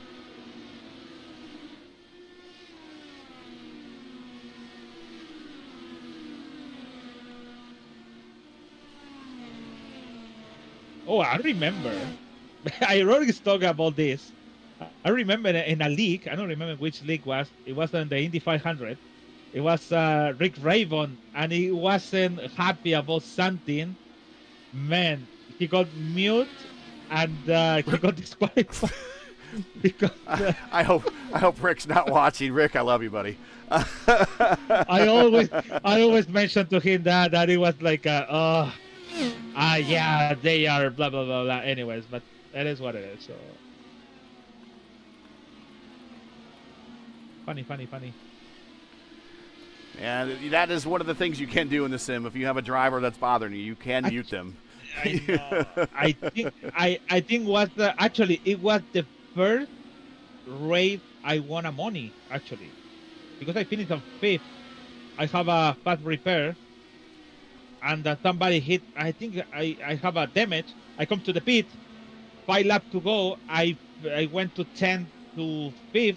And I won the money. It was like, oh my God, in pandemic. It was the first race they told me, oh, give me your PayPal for this. Oh my God. Here's Wags to the inside of Camargo. This is for 13th. And Stock is right there. He's in 12th. So this is a 3-wide battle. Oh!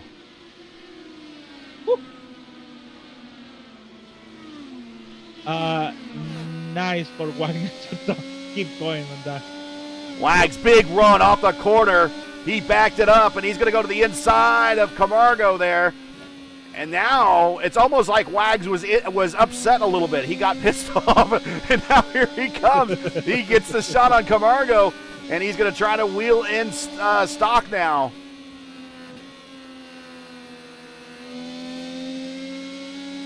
You gotta watch this bottom line, though. You can't stay down on this bottom line too long. He gets the position.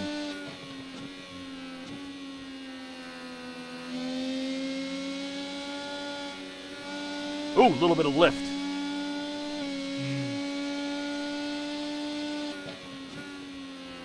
Down to third the here. target condition is still hot, eh? Here on the weather, right here. Weather conditions, 118 degree out there. 76.7 in the ambient. Pretty hot, though. We'll ride with Wags here as he battles Nigel Stock. If you're just joining us, this is ERN's coverage of the P1 IndyCar Championship, the 4th running of the Elite New England 225, coming to you from New Hampshire Motor Speedway, where we have completed now 159 of 225 scheduled laps. Make sure to smash the like button, subscribe to the channel so you don't miss out on the next race. The next time you will see us here on ERN will be next week for our second short oval race of the season, as we visit Richmond Raceway and the 4th running of the IndyCar1909.com Indy Challenge. Coverage starts right here on ERN at 7:45 p.m. Eastern Time next Thursday night for the 5th consecutive week. Chad Frankenfeld, thank you very much. We do get a week off after that for us P1 starting. So for us on P1, though, join us starting 7 p.m. Eastern Time for our Monday night doubleheader on Monday night. It's a race 1 for our iRacing Indy Oval Series. They'll go short racing at Richmond's sister track, Iowa Speedway. They start at 7 o'clock p.m. Eastern Time, followed by the Indy Next Road Series at 9 as they head to Road Atlanta. So that's next for us on P1 if you Want to check out P1 on Monday night for some IndyCar action? Channel description and subscribe, and everything is in the description. Yeah. P1 is the home of the IndyCar series. Right. We get everything about IndyCar.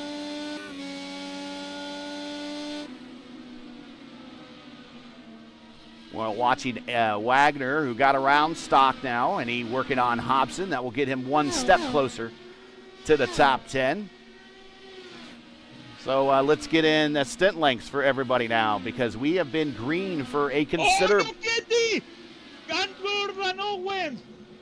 And I just jinxed us because I was getting ready to talk about pit stops, and Clindy is out of it.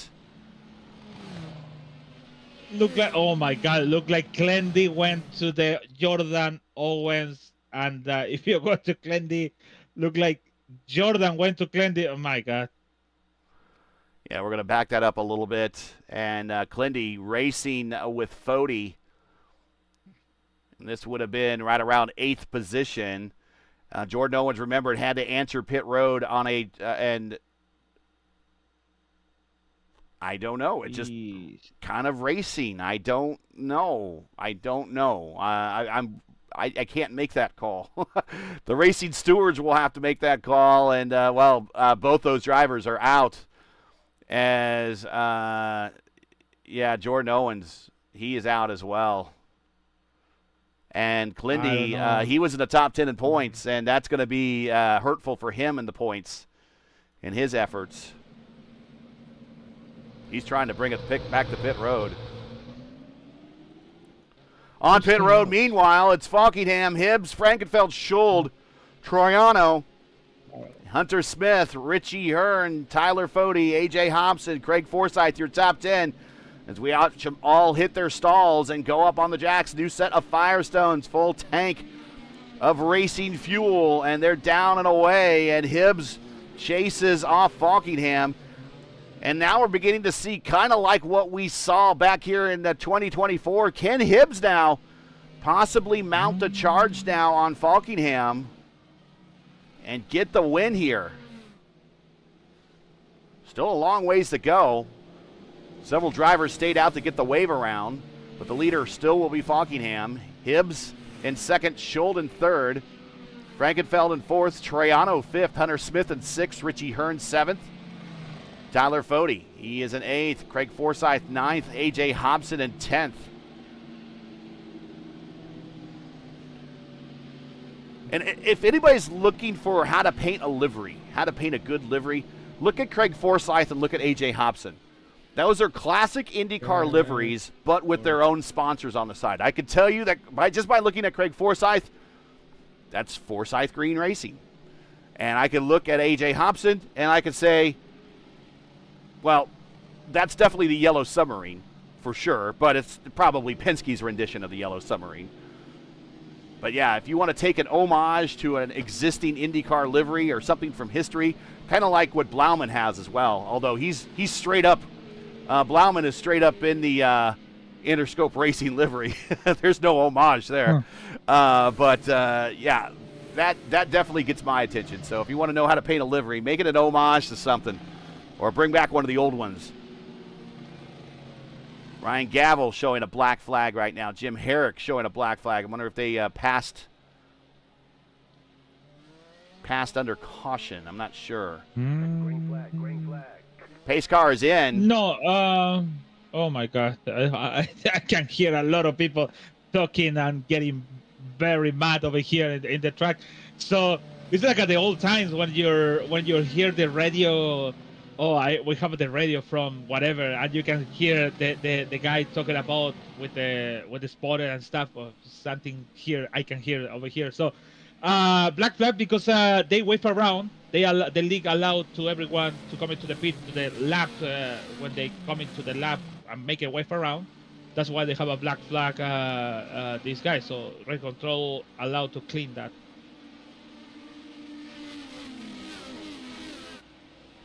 Green green flag coming to lap 169, back underway. Falkingham, Hibbs, Schuld, Frankenfeld, as we got a battle for third already. Yeah, don't lose time. He must to do it right away. Must to do it now. Yeah, they need to work this out among themselves. They're only hurting their chances as a team and each other if they battle for this position.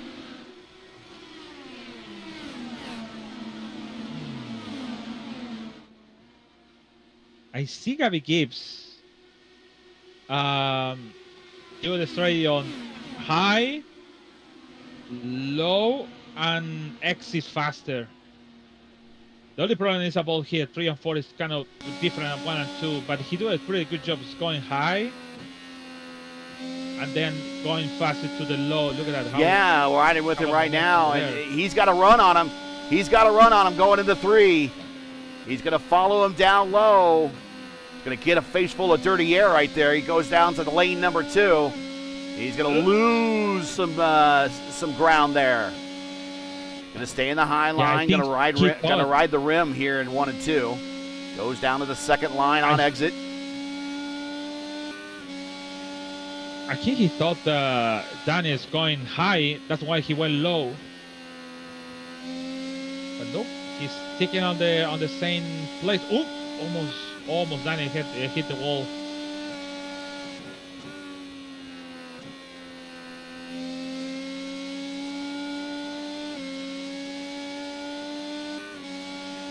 He found the trick, and that's the trick. But the problem is about this trick is just for until in some point, and after that the tires don't allow you to do the stuff. So you have to find it another way, and the other way could be maybe brake before and exit later. Yeah, look at that. This kind of forcing the exit on the turn 2. So I think it's he must keep working in that position, but kind of losing time, losing track actually there. Lap 175 of 225, getting to the final stages here at the Elite 225 in New England at New Hampshire Motor Speedway. After this, we head to our second of 3 short ovals this season. We go to Richmond after this next week. Then we take a long-deserved week off. Here's the schedule.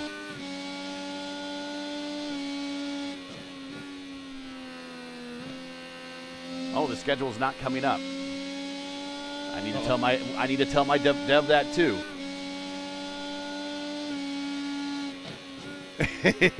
Yep, he just figured it out. The schedules aren't working.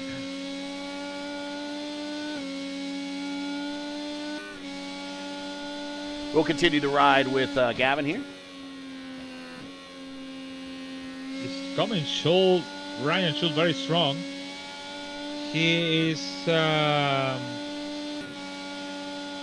110 fast than the other one. Now Chad Frankenfeld is faster than these 4 guys.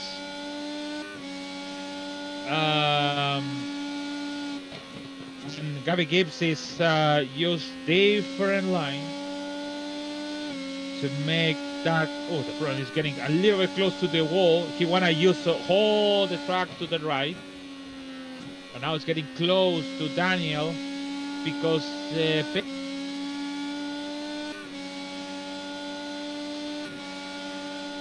and I think I just lost LGN again on Discord.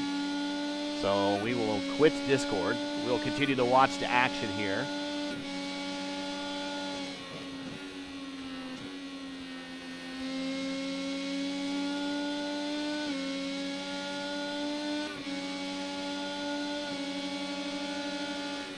As we'll go back to one of these TV shots here, as Gavin Hibbs starting to pull him in.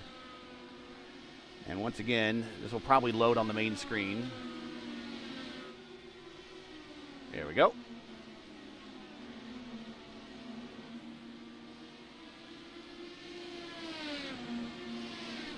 And wonderful timing, but we're back. And now we got a battle for the lead just in time here as Hibbs underneath Falkingham coming off of 4, and there's that battle we thought would occur. A little bit further back, we see Frankenfeld also running on a different line as he is trying to reel in Scholden third. But this battle for the lead is going to rage on down the backstretch into turn 3, LGN. Yeah, it's gonna. Oh, he hit the wall, Gavin Hibbs. So don't go too low, too high. And I think Gavin Hibbs have it. Now is a chance.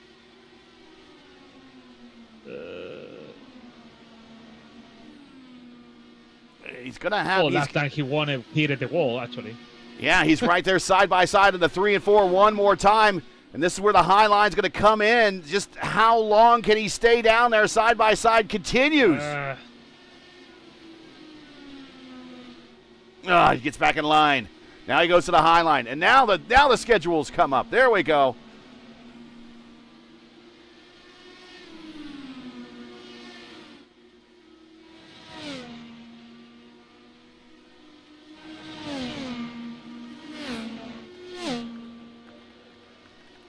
You know what the problem about Daniel do that stuff like Gavin Hibbs doing is losing control, losing patience.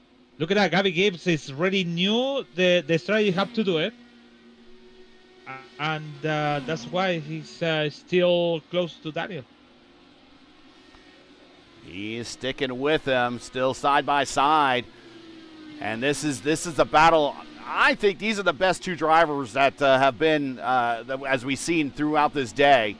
And this could be a battle for the win right here, but Hibbs cannot quite clear him. Even with this battle, they pull away for 1.6 over the Chad and Ryan. So even all the group, so basically, they're really fast actually.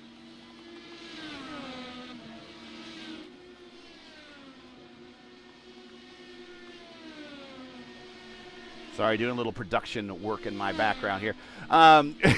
Here is the schedule we were talking about.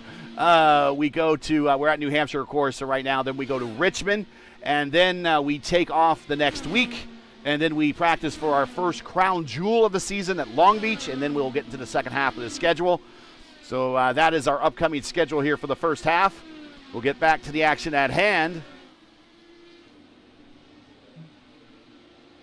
Hibbs' big run off of 3 and 4. Going to be in the draft in 1 and 2. He's going to stay high. Man, Gavin Hibbs have a really good momentum behind on the dirty air. I think Daniel, if he found the dirty air, is going to be going and down. Troiano got around Frankenfeld a little bit further on back. That's worth mentioning.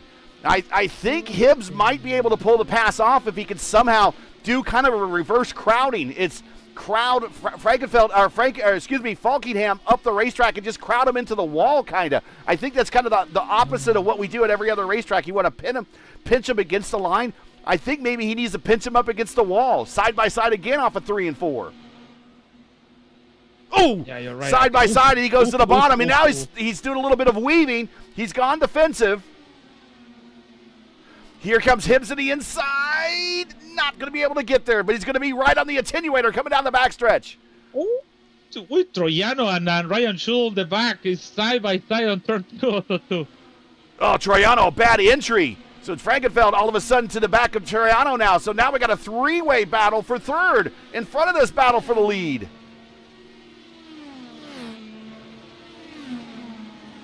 Man, it's exciting everywhere. And we are 34 to go. Oof. Gibbs. 34 to go, and we're kind of in that range where these guys don't need to stop again.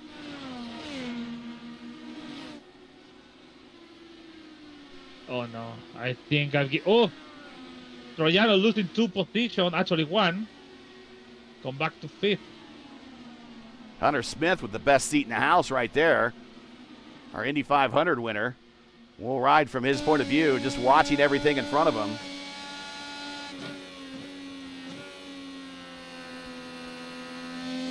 I think Gavin Hibbs cooked the tires and he pulled away a little bit back.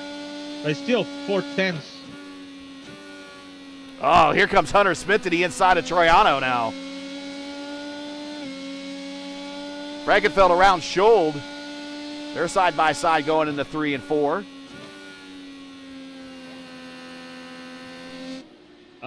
Done. Yeah, nice. You know what? Normally you make the blocking over there, but he didn't. That's good job on chat.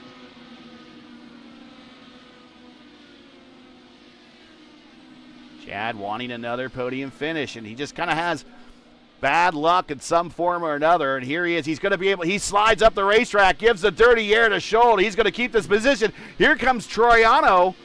So this battle still continues. Troiano to the inside. He sends it. And a Brazilian send by the Brazilian. Is he going to race off the corner with Schold? Schold might just be good just to hang on. Okay.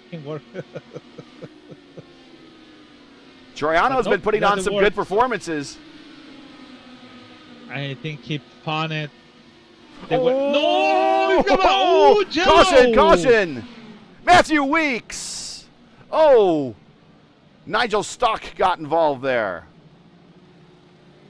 You know what? If we continue with that battle, it could have a contact over there. Ricky Paz is involved also too. Coming off the corner, and much kind of like a little bit like Clindy and Owens. Contact off of 4. And then I think Nigel Stock kind of rolls into the zone. Yeah. I think the camera on the Craig Forsyth could be good. Let me see. Yeah, let's watch Nigel Actually, Stock. yeah. And then we'll go back to Craig Forsyth. And then this is definitely setting us up for a run to the finish. Everyone's going to come to pit road for Stock didn't notice. I think he just didn't see he's forgiven, but he ran right into the zone kind of hot. Let's go to Craig Forsyth. You said watch him. And here he is coming down the front straight. And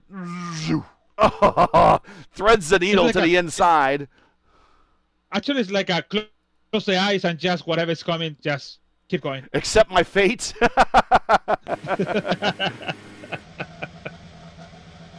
All right, so Falkingham does not come to pit road. He's going to stay out, and this is how important track position is. Hibbs is staying out. Frankenfeld's staying out. Everybody's staying out. Now, back to, let's see, who has stopped? I don't think anybody's stopping Lewis. No. I don't think anybody's stopping. The only people that are stopping are people that might have been involved in the incident. Herrick Blauman, Ricky Paz, they're all stopping.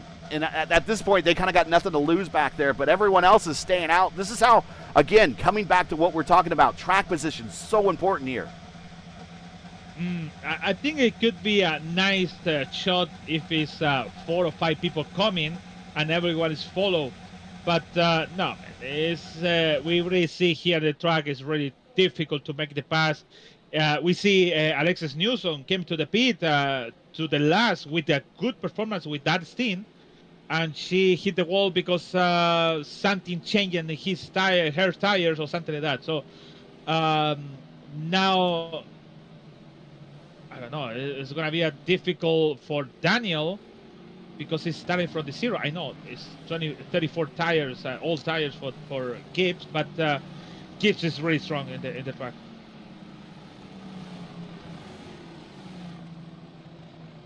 Tell you, someone that I thought would be doing a little bit better today, but he's kind of stuck back here in 11th. It's Ethan Stanley. We have not seen him really get up into the top 5 very much today. This just tells you how difficult this track is, especially when you get caught in traffic. Craig Forsyth, he got up into the top 10, but he's back at 12th. He hasn't got much higher than the mid-top 10. Matt Wagner is on the verge of the top 10 now. He's been up in it at 1 point. But again, just drivers having a very hard time.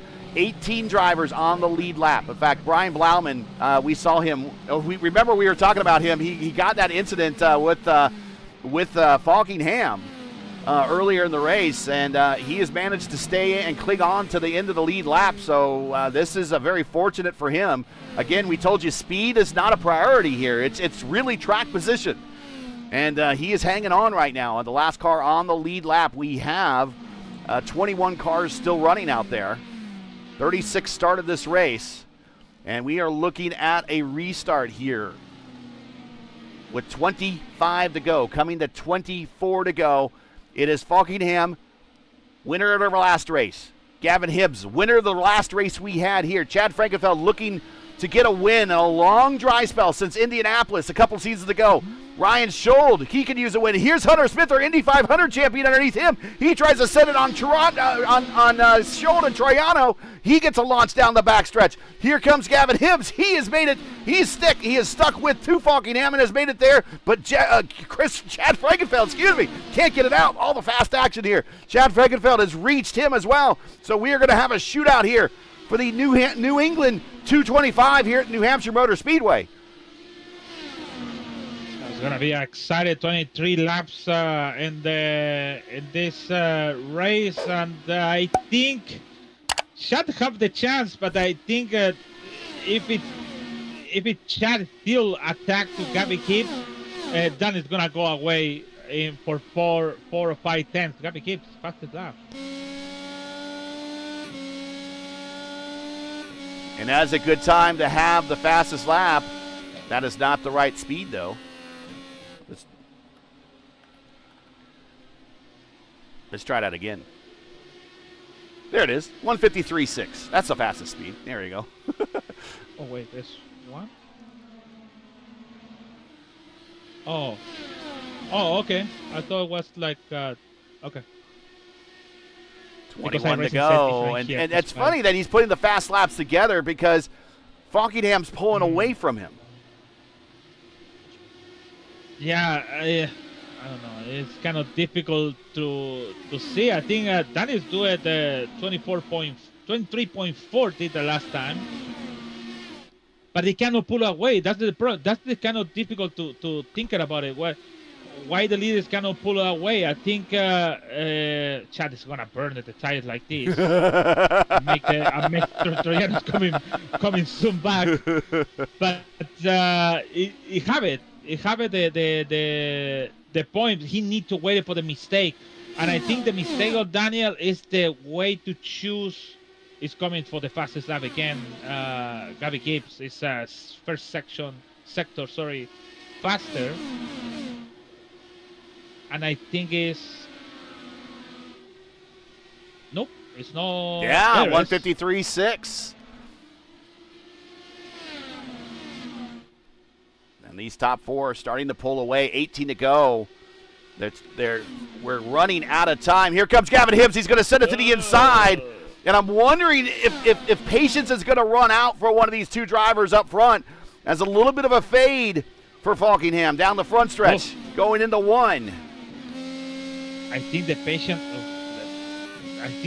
is Gabby Gibbs. It's 17 now. 17. He needs to stop in that line and try to move it back because not going to go close to the wall. But I think that's the strategy on Gabby Gibbs. Do that, going low, and try to coming back. He needs to wait for the mistake of Daniel. And Daniel is an esports driver, so he does not make very many mistakes. We will see here if anything does happen in the last 15 circuits here. I want to thank our premier partners, Blue Egg Marketing, Worldwide Technology Raceway, Lucas Oil School of Racing, and Tom Bolin Ford. All the links you need to learn more about these sponsors are in the description. I want to thank them once again for their continued support of this series. And again, I want to thank P1 Broadcasting for their sponsorship of this series as well.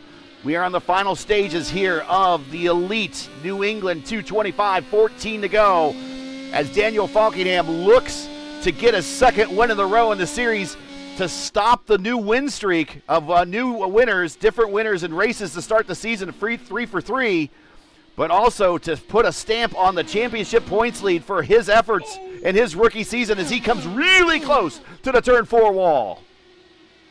That was close. That's close, but all good for him, actually. That's a mistake. It could be a mistake about the take the turn, but also maybe we thought it's a mistake, but who knows? Oh, Getting close he again. got it close Look at that. again. Oh my God. He might have actually got into it that time. 13 to go. Now 12 to go. Can Hibbs reel him in and get his second win at New Hampshire in the Elite Racing League's P1 IndyCar Championship?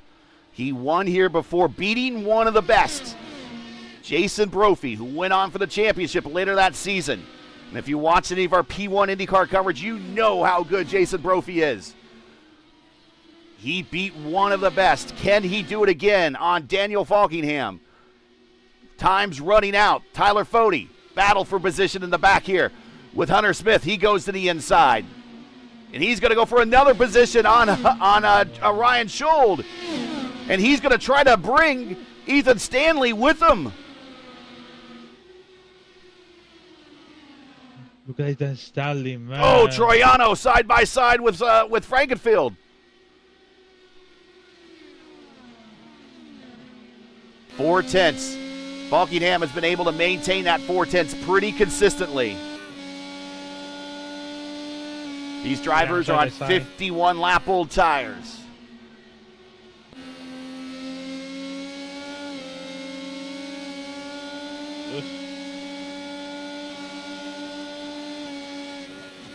I think if you keep the 5/10 or 6/10 between one car to the other, I think you have a good chance to keep the position. Only I said again, by mistake. If you make a mistake about the turning, exit, or coming to the pits, like a chat is gonna almost do it. Almost. Could be losing the position there. We started off the season at Motegi. Falkingham was one of the players there, but just had a bad pit strategy and got cycled out. He won at Silverstone in a runaway fashion last week on the road course in the UK. And now he has dominated this day. Started up front and has been up front all day, with the exception of going to the back of the pack for pit stops. He has dominated up front. And he now pulls away by 7/10 with 6 laps to go. Troiano and take the third place. He's not done yet, though. Frankenfeld comes back to the inside. He wants it back. Oh, we're running out of room off the corner. Oh.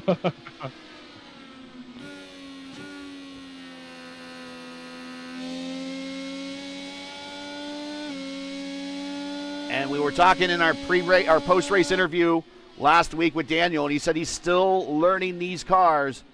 Well, he learned them pretty well on a road course, and I think he has them pretty well down pat, at least on a very hard 1 mile oval where it's very hard to pass here. Very difficult racetrack. He has got this mastered. I think he has picked this up pretty good. But how's he going to do at Richmond? How's he going to do when we get back to the street courses? We'll see in the next 2 rounds.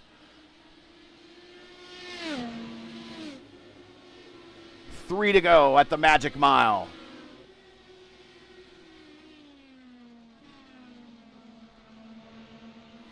And I got to say, for Hibbs, he put on a good show. He started third. He finished 1 position better.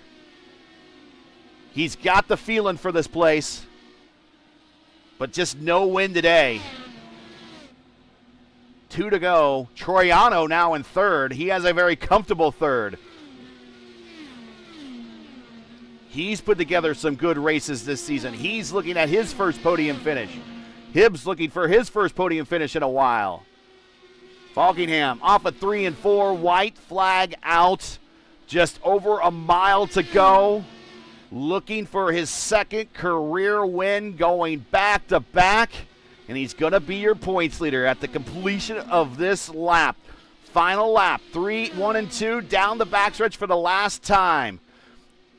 Troiano creeps in closer to Hibbs, But Daniel Falkingham in the 3 and 4, turning for home for the final time, and your winner at the Magic Mile in his home area, his home track, a home game for Daniel Falkingham.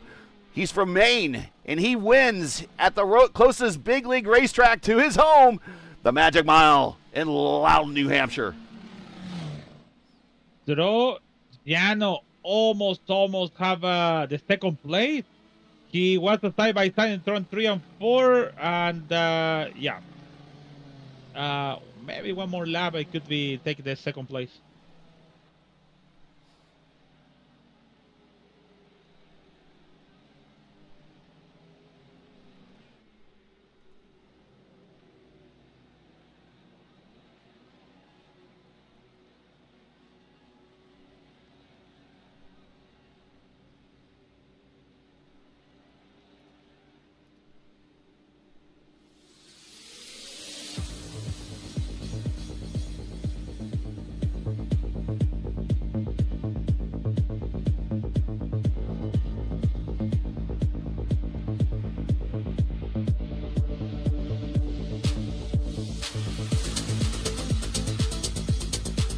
Falkingham with the win by 1.5 seconds over Hibbs. It seemed a lot closer to that, but it really wasn't at the end. I mean, Falkingham pulls away with that clean air. Hibbs used up every bit of those tires to try to get the pass on him.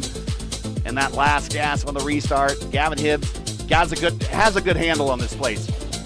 Great record. And he might want to see New Hampshire on the schedule every week. But he comes home with second. Troiano with his best finish in a while here. He comes home third. We will talk to him momentarily. Frankenfeld with another top 10 finish to add to his record. He is finishing fourth today. Tyler Fode. This is good in one sense for Fode because it's going to help keep him pace in the points. But he's going to lose probably the points lead, I think, to Falkingham. We'll find out here when the points are updated here while we're getting in interviews. Ethan Stanley works his way up to 6th at a late race charge.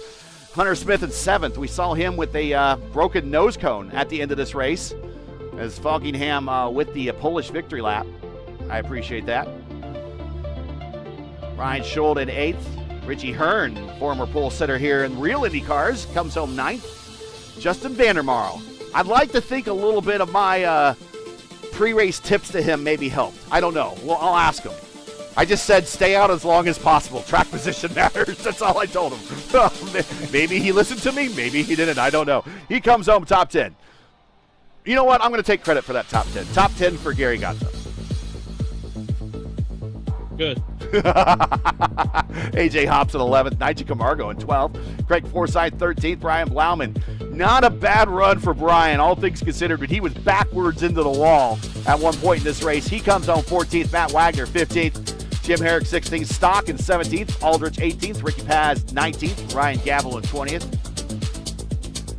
Heil, Weeks, Greenlee, Glindy, Owens, your top 25. Kosala, Seb, Albrecht, Altheri, Reblis, your top 30. Alexis Newsom, not the finish she was looking for, 31st. Paul Mini Letters, 32nd. My hero Dan Marrera, 33rd. Fortson, Rexing, Durazo, and Ingrave. I don't think Hunter took the green flag. I'm not sure. I don't think he did. But he's right now slotted in 37th position.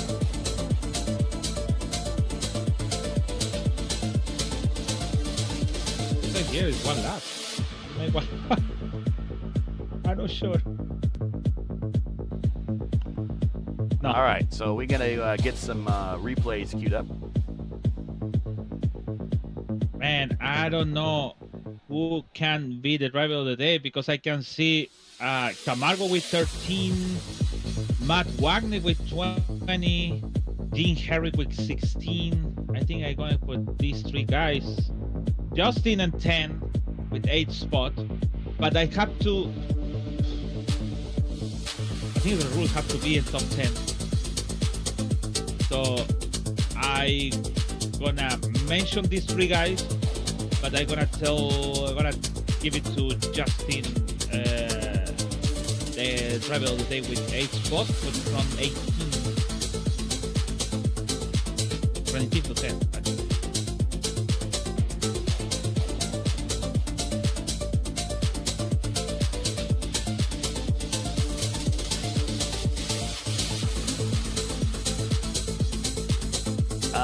right.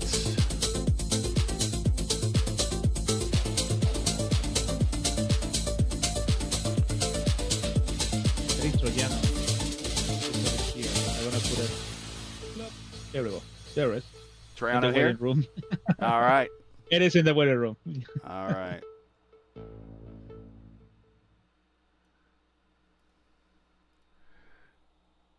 And we will get into the interview portion of today's race. Thanks for sticking around, everybody. I really appreciate it. 33 of you watching. Very much appreciate that on a Thursday night. Getting ready to start the weekend here tomorrow. And we will start with our interviews and get in Eric Troyano. And here he is in the most patriotic car on the grid. It's a half Brazilian, half American. We love it. It looks a little bit like Christian Fittipaldi back from 1995, but it also looks a little bit like Ferrucci from the most recent Indy 500, so a little bit of both worlds, and a good race for you, Eric. Your first podium here in a while, and a good finish today, and a late run to beat Chad to get on that bottom step. Congratulations. Talk about this race. It was all about track position.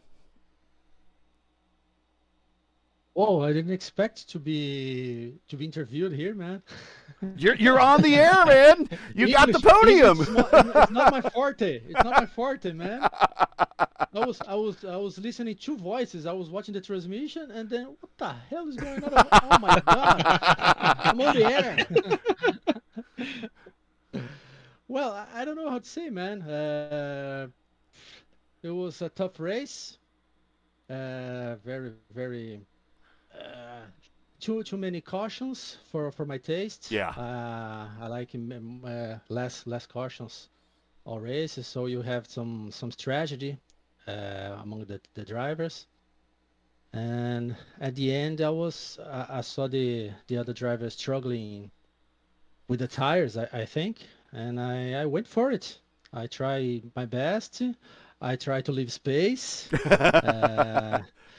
I tried.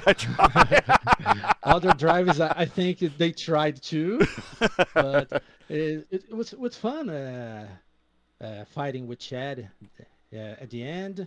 And the last corner, I almost put the car outside the other driver. I can't remember the name, man. The two drivers on front, it was too fast. And I'm happy. The third place. The first three races I was a disaster, made a lot of mistakes, and that's it. Let's try to climb the championship points table. I don't know how to say that. No, that's the point standings. We got you. We totally understand you. Point stands, of course. We're learning like that. Okay. Thank you, guys. Any shout-outs, friends, family, sponsors, anyone who wants to say hi to before we let you go? You can, if you want to say it in Brazil or in Portuguese, you can go right ahead too. Anybody want to say hi to? The microphone's yours. You earned it. Okay. Then later you can translate. Okay. Help me out, Lewis. I don't know. I will try. Vou dar grande abraço pro pessoal da equipe Beneporto. O pessoal que a gente está sempre correndo junto lá, abraço para vocês aí, Victor Del Porto, you know him, no Victor Del Porto, Sandro da Orions, all the drivers there. Vamos nessa, pessoal. Valeu, aquele abraço.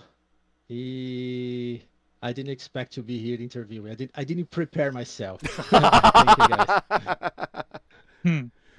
Well, it's good to finally have you here. We've been noticing that. One thing or another, bad luck just kind of found you. Today, good luck was rewarded to you. A very long race, a very hard race, and you finished third. Congratulations. We look forward to seeing more of you during the series, and we'll see you next week. There's no rest. We'll see you next week when we go to Richmond. Thank you. It's a marathon. It's a marathon, exactly. Not a sprint. Thanks. Congratulations, Eric. Have a good one. Thank you. Good. He is a very happy but very surprised guy. Yeah, so basically, actually, I couldn't understand what he said. He said thank you to your friends. I guess he said something for somebody, but I didn't hear Victor that. Del Porto, he said. Also, Victor Del Porto also Yeah, said. who But has a very good he record here. says, yeah, in between he said something on the first praises, but basically he said thank you to all the friends and have around and the thing. So, anyways, we have a points update. So Okay, let's go ahead and do a refresh here, and then we'll bring up Gavin to talk here real quick. Points lead, as we expected, is Daniel Falkenham as the points leader, 17 over Tyler Fode. Clindy, despite the wreck and a DNF today, is third by 1 point over Chad. Eric Troiano is now tied with Chad. So there is a virtual dead heat for third in the points between Clindy, Chad, and Troiano. They are all 50, minus 58, minus 59, minus 59. And Blauman is minus 60. Hunter Ingrave is minus 61. And Ethan Stanley is minus 62. Forsyth and Wagner are minus 64 to the lead. So virtually, it's Falkingham out kind of in his own class right now. Tyler Fode right behind him. And then there's this tight group of like 10 drivers from 3rd to 13th that can move up and down the points depending on a good finish coming up here in the next couple of weeks. That's how tight we are in the points right now. That is how tight we are. We cleared it to what? Until, who knows, maybe until 20th. It's still like we have a lot to go, but it's getting more excited with the Daniel and 40, and then who knows, maybe even Troiano in there in 5th or 6th over there. And sorry, just I saw that you awarded the driver of the race to Vandermarl, your driver of the race. Yes, world. So I take a award of that too. So thank you very much. I appreciate that. Oh, it's a driver of the day getting gaps also too. So congratulations for that. Let me put it on the chat to mention everyone about that. Here is we'll bring up Gavin Hibbs and come on, Gavin, get in here. There he is, Gavin Hibbs joining us. Gavin, man, you have a feeling for this place, and you almost backed up your win here from a couple of seasons ago when you beat Brophy, and really. Beating Brophy's one thing, and then having to do it all over again with Falkingham, who looks like who's almost in that same class of driver. You reeled him in, you got there, you just couldn't pull off the pass. It was tough to pass here, and eventually the tires just gave out, and then eventually at the end there, you just kind of rode home the second. I know you wanted more, and I know you hoped for more, and unfortunately wasn't there, but a good finish. And the way this looks is it might not be the finish you wanted, but it could be a good launch to the remainder of the season. Talk about your race. It was not an easy one out there. Track position mattered. Oh, yeah, absolutely, Gary. I mean, yeah, I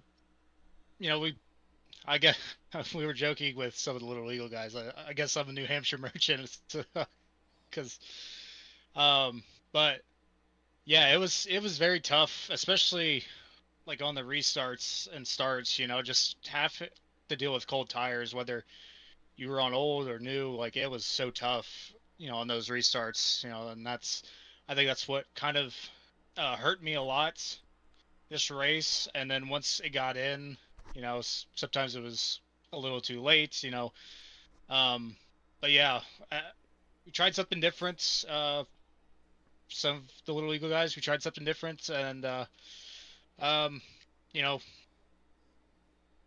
was running all right. It was tough to, like you said, track position mattered so much. So going through the field was not fun in my eyes, but it was, tough, clean racing all around. And, we fortunately benefited off of the yellow that, there's discussions about that, but, I don't want to get myself worked up, and, we'll save that possibly for later. But yeah, in terms of getting, racing Falkingham, those last, goodness, 50, 60 laps, it was very tough. And I have so much respect for Dan, and, how great of a, iRacer he is, and, I kept thinking to myself, man, finished second to him in the twice. You know, the second time I finished runner up to him in 3 weeks, and man, he's he's really good at keeping my win streaks last a little bit longer. But uh, but it was all good. Um, he he ran a I would say the perfect race, or near perfect race. I think he had a mix up with, I think Blauman there at some point during the race, but congrats to Dan, hell of a racer. And, like I said, I have so much respect for him, and, I wish we could have a 12 race schedule here. I feel pretty good here, but compared to where we've started the season, DNF at Motegi, didn't run so great at Texas, and then unfortunately, forgot the pit at Silverstone. Oof, yeah, unfortunate, but still ways to go in the season. Hopefully, we can turn things around after tonight. Yeah, it's not without noticing your performance, and this is just one of those things that the start of the season here, you've had that kind of column A covered, which is getting a good start, and column B is just putting the other half of the story together and getting a good finish. Today, you did that. Let's go back to the key decision I think you made to kind of get you in the position, and that's basically every single one of the Little Eagle guys for the most part. If you were up front on that first caution, you stayed out, and I think that off-strategy call to put you out of cycle with everyone else, knowing how important track position here is, and knowing also that old tires can hold off new tires after about 3 or 4 laps. That staying out, that was the call really that got you guys in a position that 225 laps later probably put you in this interview room with me. Oh yeah, I think so. And I joke with Chad a lot, and because sometimes when we go, or when he does a strategy, it doesn't end up his way. And I jokingly said with him, if this doesn't work out, I'm going to yell at you. So, but yeah, it worked out very well. I was kind of skeptical at first of it, but once we got into the, once we got our, I can't think of the word, but once we got into the swing of things on that run, when the tires heat up, and, me personally, I felt really good on those older tires, and it was tough for sure to make that decision, but again, fortunate yellows came out at the midway points, and benefited us a lot. So yeah, glad it worked out.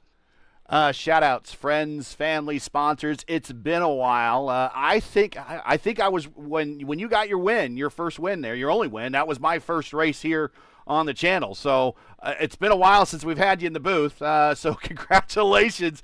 Get them in. We don't know if you ever. I always tell people you never know when you'll be back. I hope you are back, but go ahead, man. You definitely earned it. It's been some, as you mentioned, bad luck before, but as I always say, both halves of the stories came together for you, and got you a good P2 today. I know you wanted the win, but a P2, after all things considered, especially how hard this place is, got to feel pretty good. Oh yeah, absolutely. But obviously, shout out Little Eagle Racing.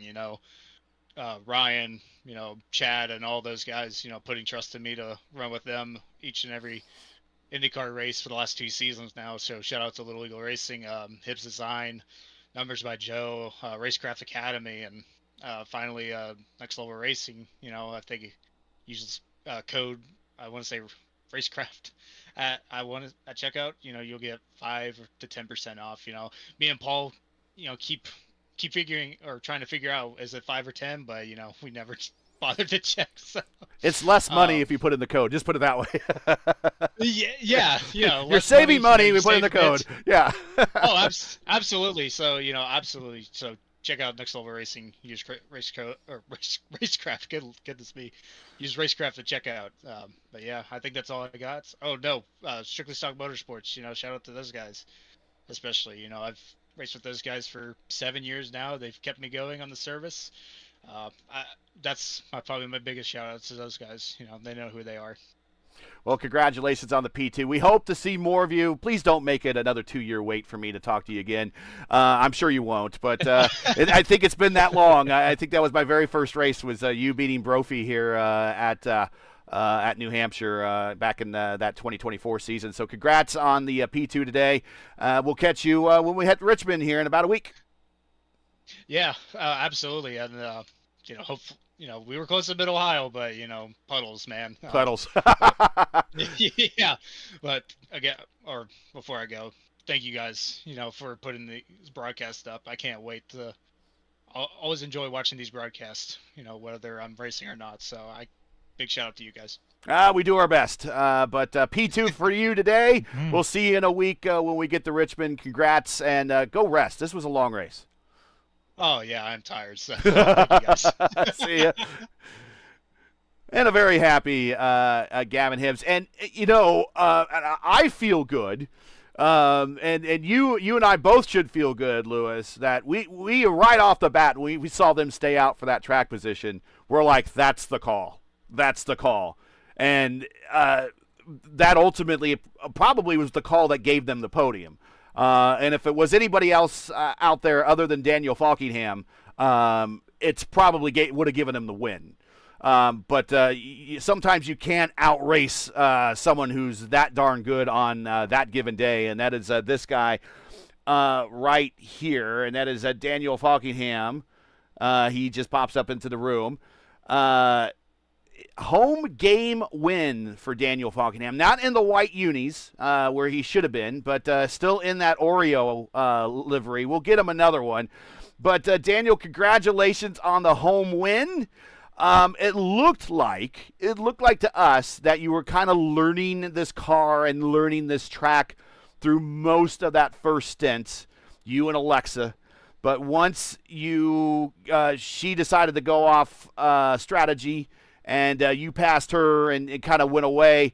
It looked like you got the place figured out, and then once you got the lead, you kind of Tony Stewart the place and took over and got the win in really dominating fashion. Second win in a row, but a first win on the oval. Congratulations. Talk about that race and kind of learning this place, because it looked like you were using that low line very early on, and then you found out that low line's not the line for these cars. Yeah, I was doing a lot of learning throughout the race. That's why I did a lot of laps when we got in the practice session, just trying to figure out how to drive it. And plus, just using my experience from the NASCAR stuff of how to drive this place. I always like running that middle line because, one, there's so many people running up high, which I really wasn't understanding because, you all can run up high. I'll just run down low because I got a lot of clean air and I can save my right front way better down there. Mm-hmm. But I was trying to learn the high line when Gavin was using it to try to chase me down there those last 40 laps. So I was definitely doing a lot of learning even throughout the race, but really... that one restart after we pitted for the first time, Alexis, I don't know if she was in a different fuel map or what, but she was really slow in the straightaway. So at that point, I just kind of wanted to pounce, and I wanted to be the leader on the strat because you never know what could happen. And but then all those guys pitted, we got the clean air, and then from there, I was kind of just running my own race because I knew I had good control, just running the line I wanted to run because I knew it would work. And as you saw, as how the race played out, we pretty much hit the strategy pretty much bang on because when we had our pit stop, we stayed on the lead lap when the yellow came out, so we were able to cycle back to the lead, and then we really never gave it up after that. No. So definitely learned a lot throughout the race, but still, it's New Hampshire. I really do know my way around this place pretty well, no matter what car it is. So it feels cool to win New Hampshire. And man, these flat ovals are something else, man. I wasn't sure how it was going to be, but I do like me some flat tracks than anything. So definitely, we'll take it nonetheless. 2 wins in a row, so we're on a nice little hot streak here. Yeah, you broke the 3 races and 3 different winners streak at the beginning. I always like that. Shows a lot of parity. But now starting to put your stamp on the season. Now you are the points leader. The hunter becomes the hunted, no longer sneaking up on anybody.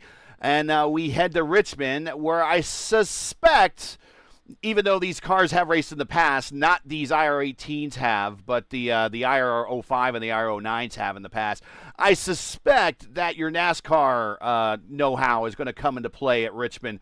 talk about Richmond and what you kind of foresee in these cars, because Richmond, much like New Hampshire here, track position matters. You could pass a lot of people like a place like Iowa, but it's kind of built for that.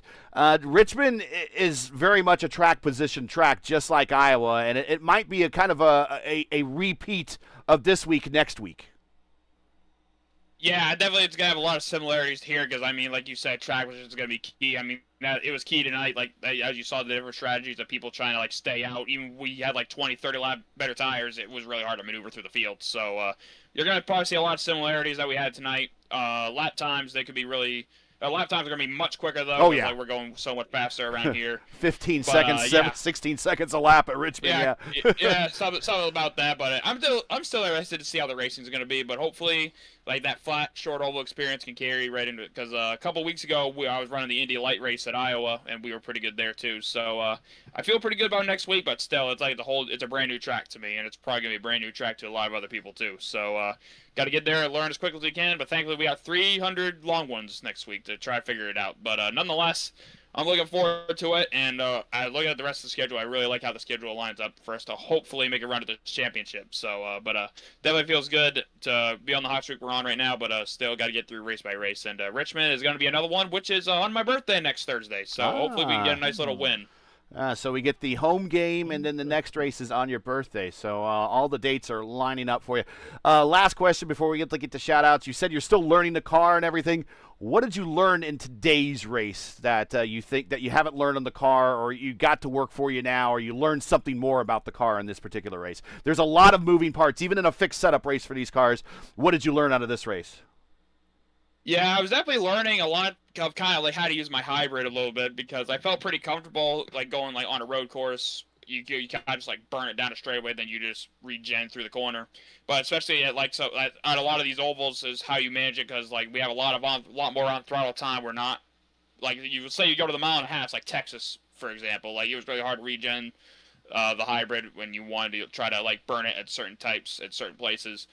But but here tonight, I was having to really play with it a lot, especially when me and Gavin were racing really hard. And I think I used it to my advantage pretty well. And yeah, just kind of just learning like where to place your car because like for me, I know like how bad dirty air is in these cars, so I was just kind of just searching for any lane that really didn't have anyone in front of me. But definitely still trying to experiment with running other lanes that I'm not like used to because I'm someone even back in the NASCAR stuff, I'm someone that really likes to run the bottom and stay on the bottom. I don't really feel comfortable run the high side, run the top, but definitely I feel like I can learn some things for Richmond, which I feel like the high side is going to be another option next week as well because a lot more banking at Richmond, you can probably carry a lot more speed up there.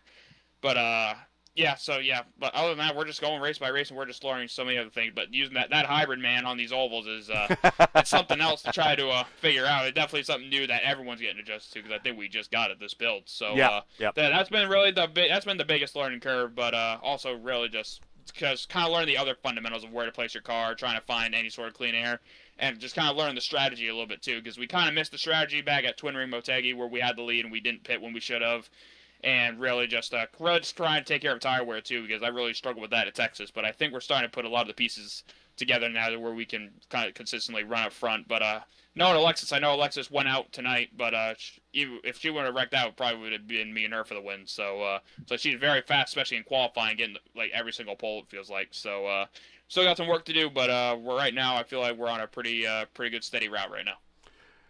Shout-outs, friends, family, sponsors, anyone who wants to say hi to second week in a row, second win in a row, moving up the charts.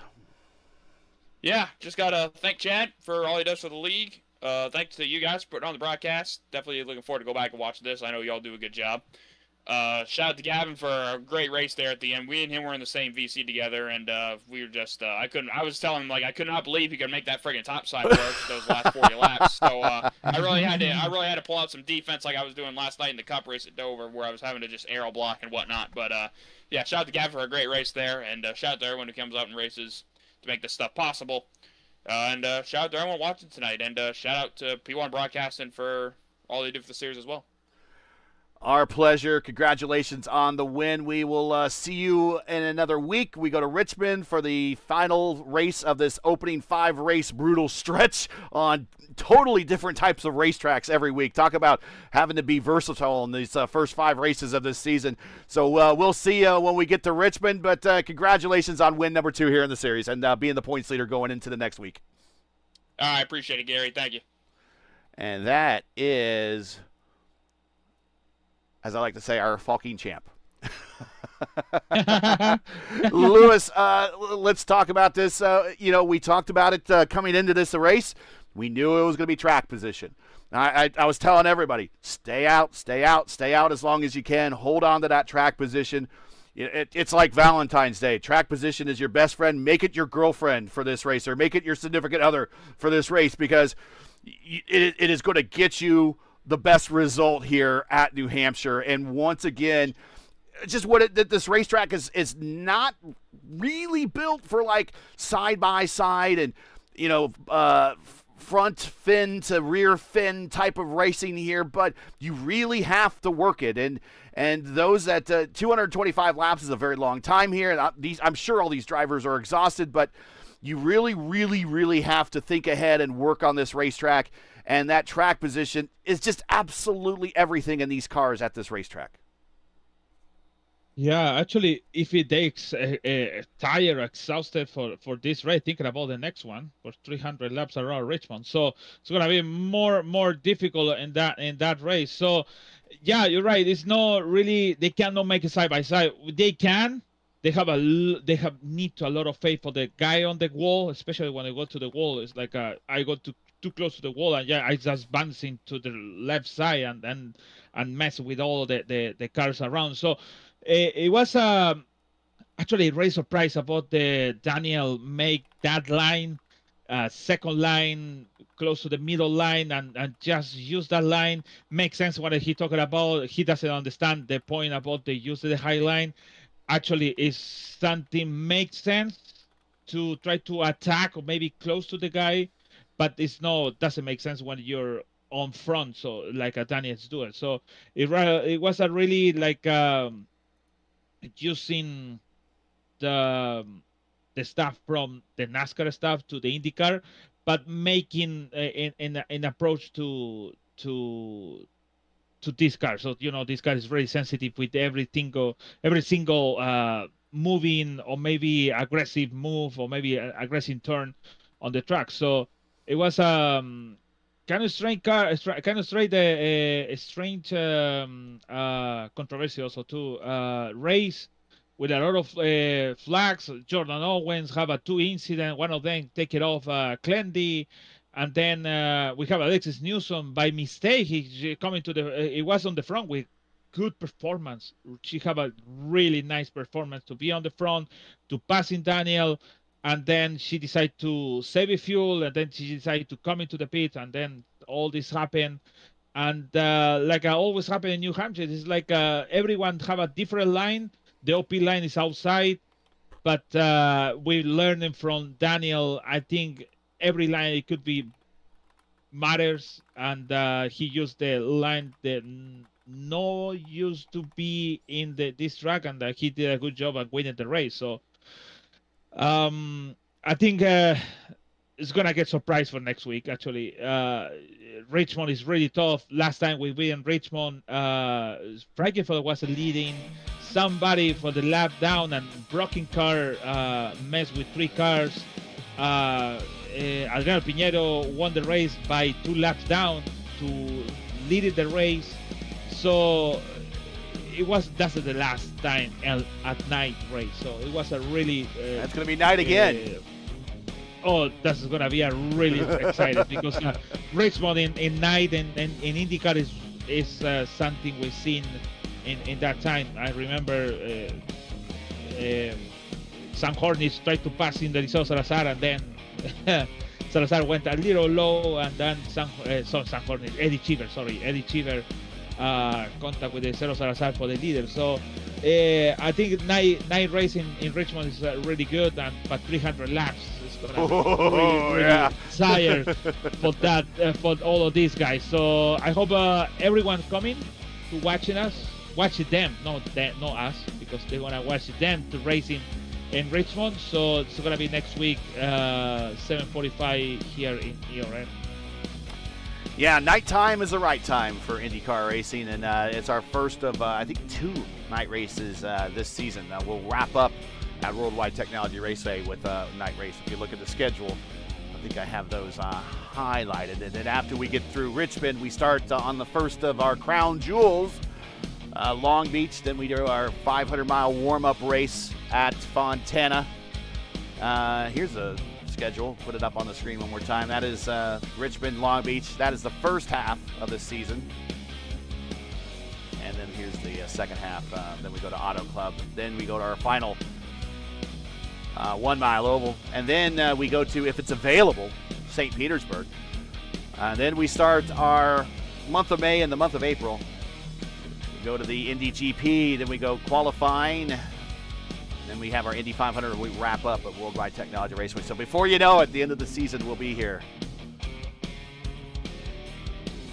All right, that's going to do it for tonight. Once you get your podium here for the 4th running of the Elite New England 225. Daniel Falkingham, 2nd win in a row, 1st on an oval, and now our points leader. Gavin Hibbs tried so hard to defend his championship win here from a couple of seasons ago. Comes home just short. He comes home 2nd, his best finish of the season. And Eric Troiano, surprised to be in the interview booth, but he earned it, coming home in 3rd here at the Magic Mile. Join us again next week as the championship campaign moves on to our 5th and final race of a brutal opening stretch to this 2026 ACE campaign as the series heads to our shortest oval of the season, Richmond Raceway, for the IndyCar1909.com Indy Challenge. Coverage starts at 7:45 p.m. Eastern Time right here on ERN. That's 7:45 p.m. Eastern, and you can find everything you need right here at YouTube at youtube.com. Just search, keyword search, Elite Racing Network. Now, as you know, the YouTube algorithm game is not easy, so please help support Elite Racing Network with the weekly grind. Leave a comment below. Let us know your thought of tonight's race. If you enjoyed tonight's coverage, support by smashing like in the video. If you're new, click subscribe, and while you're at it, the bell for weekly reminders so you miss out on more of ERN's other iRacing programming, including the Tanks.GG Truck Series, Sundays at 8:30, the Racecraft Grand National Series, Mondays at 7:30. And if you have an itch for more IndyCar racing, then check out P1's Broadcasting and our Open Wheel Road Racing Monday night doubleheader with the official iRacing IndyCar Open Series running at 7 p.m. Eastern Time, even though they're on an oval this week, followed by the official iRacing Indy Next Road Series at 9 p.m. Eastern. Racing however you like it can be found right here on ERN or over on P1. The Elite Racing League's IndyCar Championship naming rights are paid for by the P1 Broadcasting. P1 Broadcasting is an elite sports esports broadcaster. If I can talk, it's so late at night now. I'm so tired. Specializing in online sim racing on the iRacing platform, P1 is a proud sponsor of the Elite Racing League's IndyCar US 500 and the Triple Crown Challenge. To learn more about P1 or request a quote for your iRacing League, check out our social media links. P1 can be found on YouTube, Facebook, Instagram, X, and Linktree. You can find all the links you need in the description of today's broadcast. A special thank you to the Elite Racing League's premier sponsors, Blue Egg Marketing, Worldwide Technology Raceway, Lucas Oil School of Racing, and Tom Bolin Ford. Don't spin your wheels. Accelerate success with Blue Egg. They fuel small businesses to win big. Worldwide Technology Raceway is a premier motorsports facility located in Massillon, Illinois, just minutes from downtown St. Louis and the iconic Gateway Arch. Lucas Oil School of Racing is dedicated to developing the next generation of open-wheel drivers through professional instruction, real race cars, and real on-track experience. And Tom Bolin Ford is your trusted Ford dealership who offers extensive new and pre-used inventory, as well as lease specials and finance options, and expert auto service. To learn more about these premier partners, all the links you need to get to them are in the description. For business inquiries and more about the Elite Racing League and what we do, subscribe on YouTube, like us on Facebook. You can follow them on X and Instagram. So for Luis Gonzalez Nunez, everyone here at the Elite Racing Network and the Elite Racing League and P1, I'm Gary Gatto saying to all, good night and thanks for watching. Until all of our men and women serving in the military and as first responders, Godspeed, God bless, and come home safe. Catch us again next week, one more time at Richmond for the next race of the Elite Racing League's P1 IndyCar Championship. Good night, everybody.